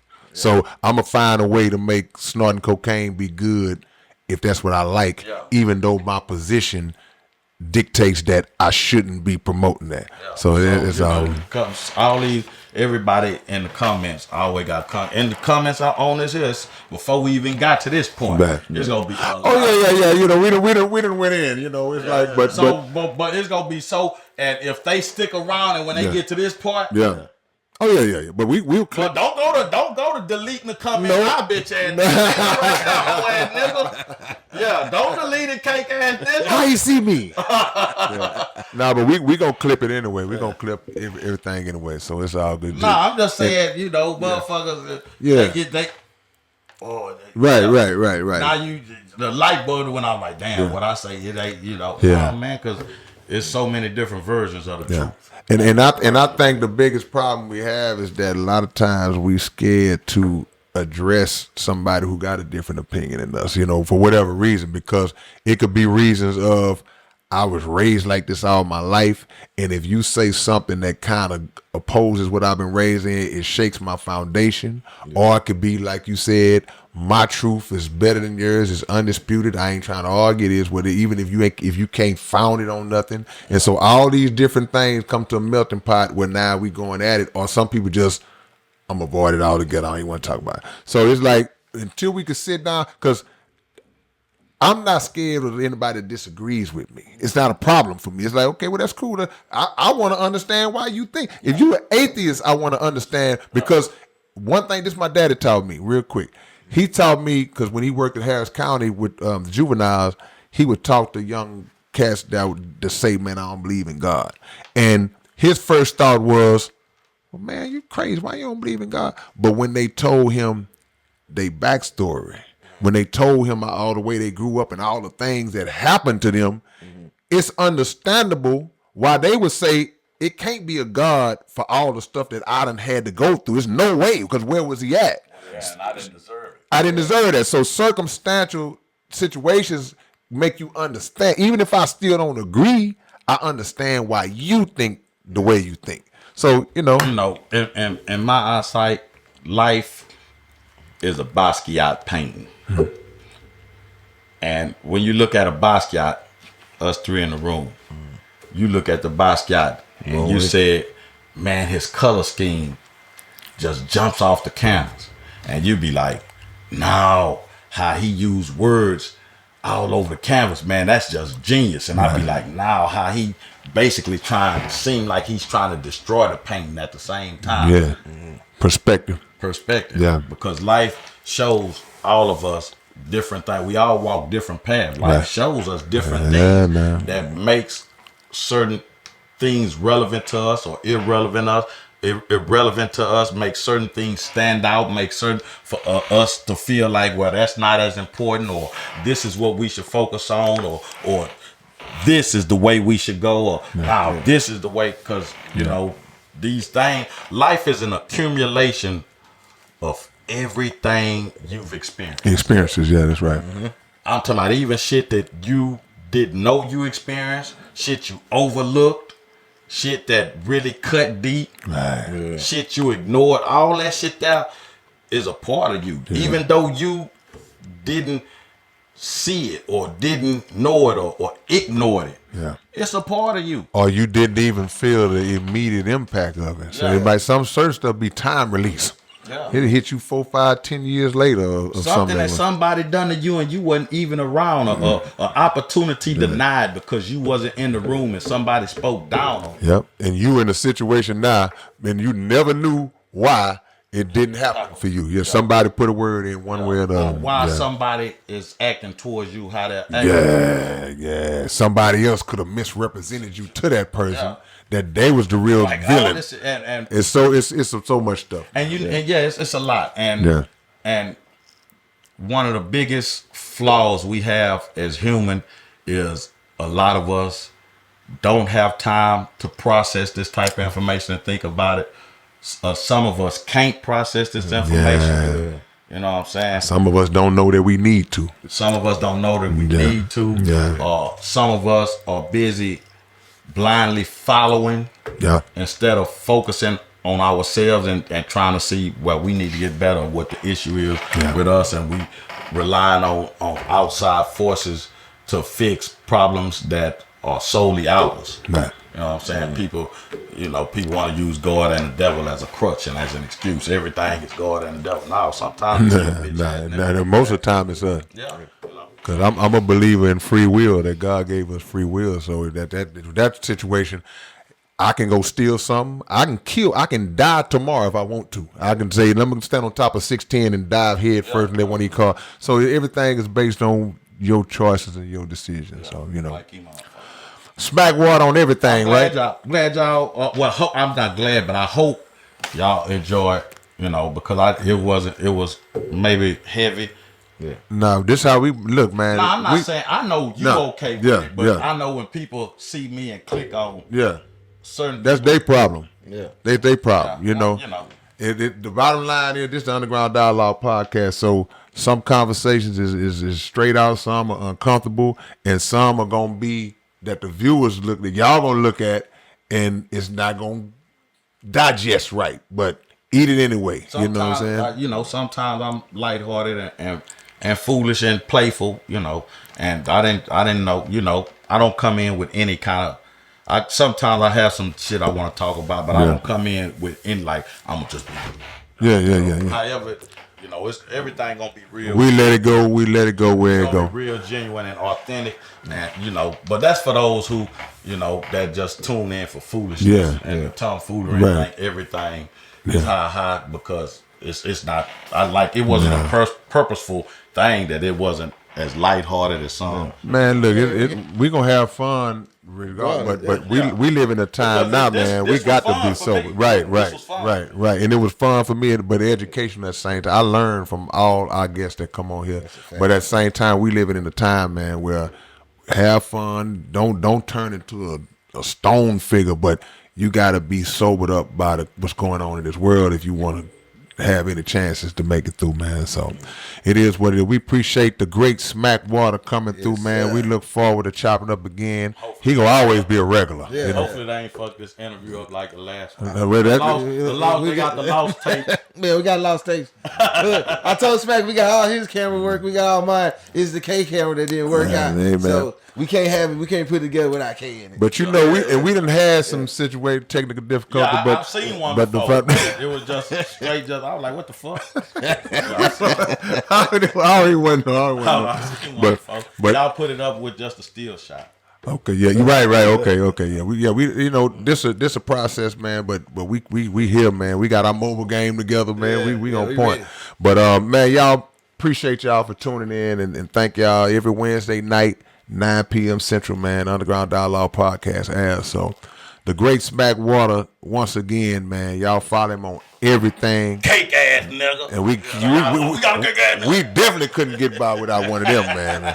It's the Underground Dialogue. It's your big brother K-Rino. And it's your boy Keystone. We are Big brother K-Rino. Look, man, the Underground Dialogue website is back in function. We back in motion, man. If y'all want Underground Dialogue podcast merch, whatever you need, go to undergrounddialogue.com and check us out. And always make sure that every Wednesday night, y'all are checking out the Underground Dialogue podcast right on YouTube, 9 p.m. Central Time. Yeah!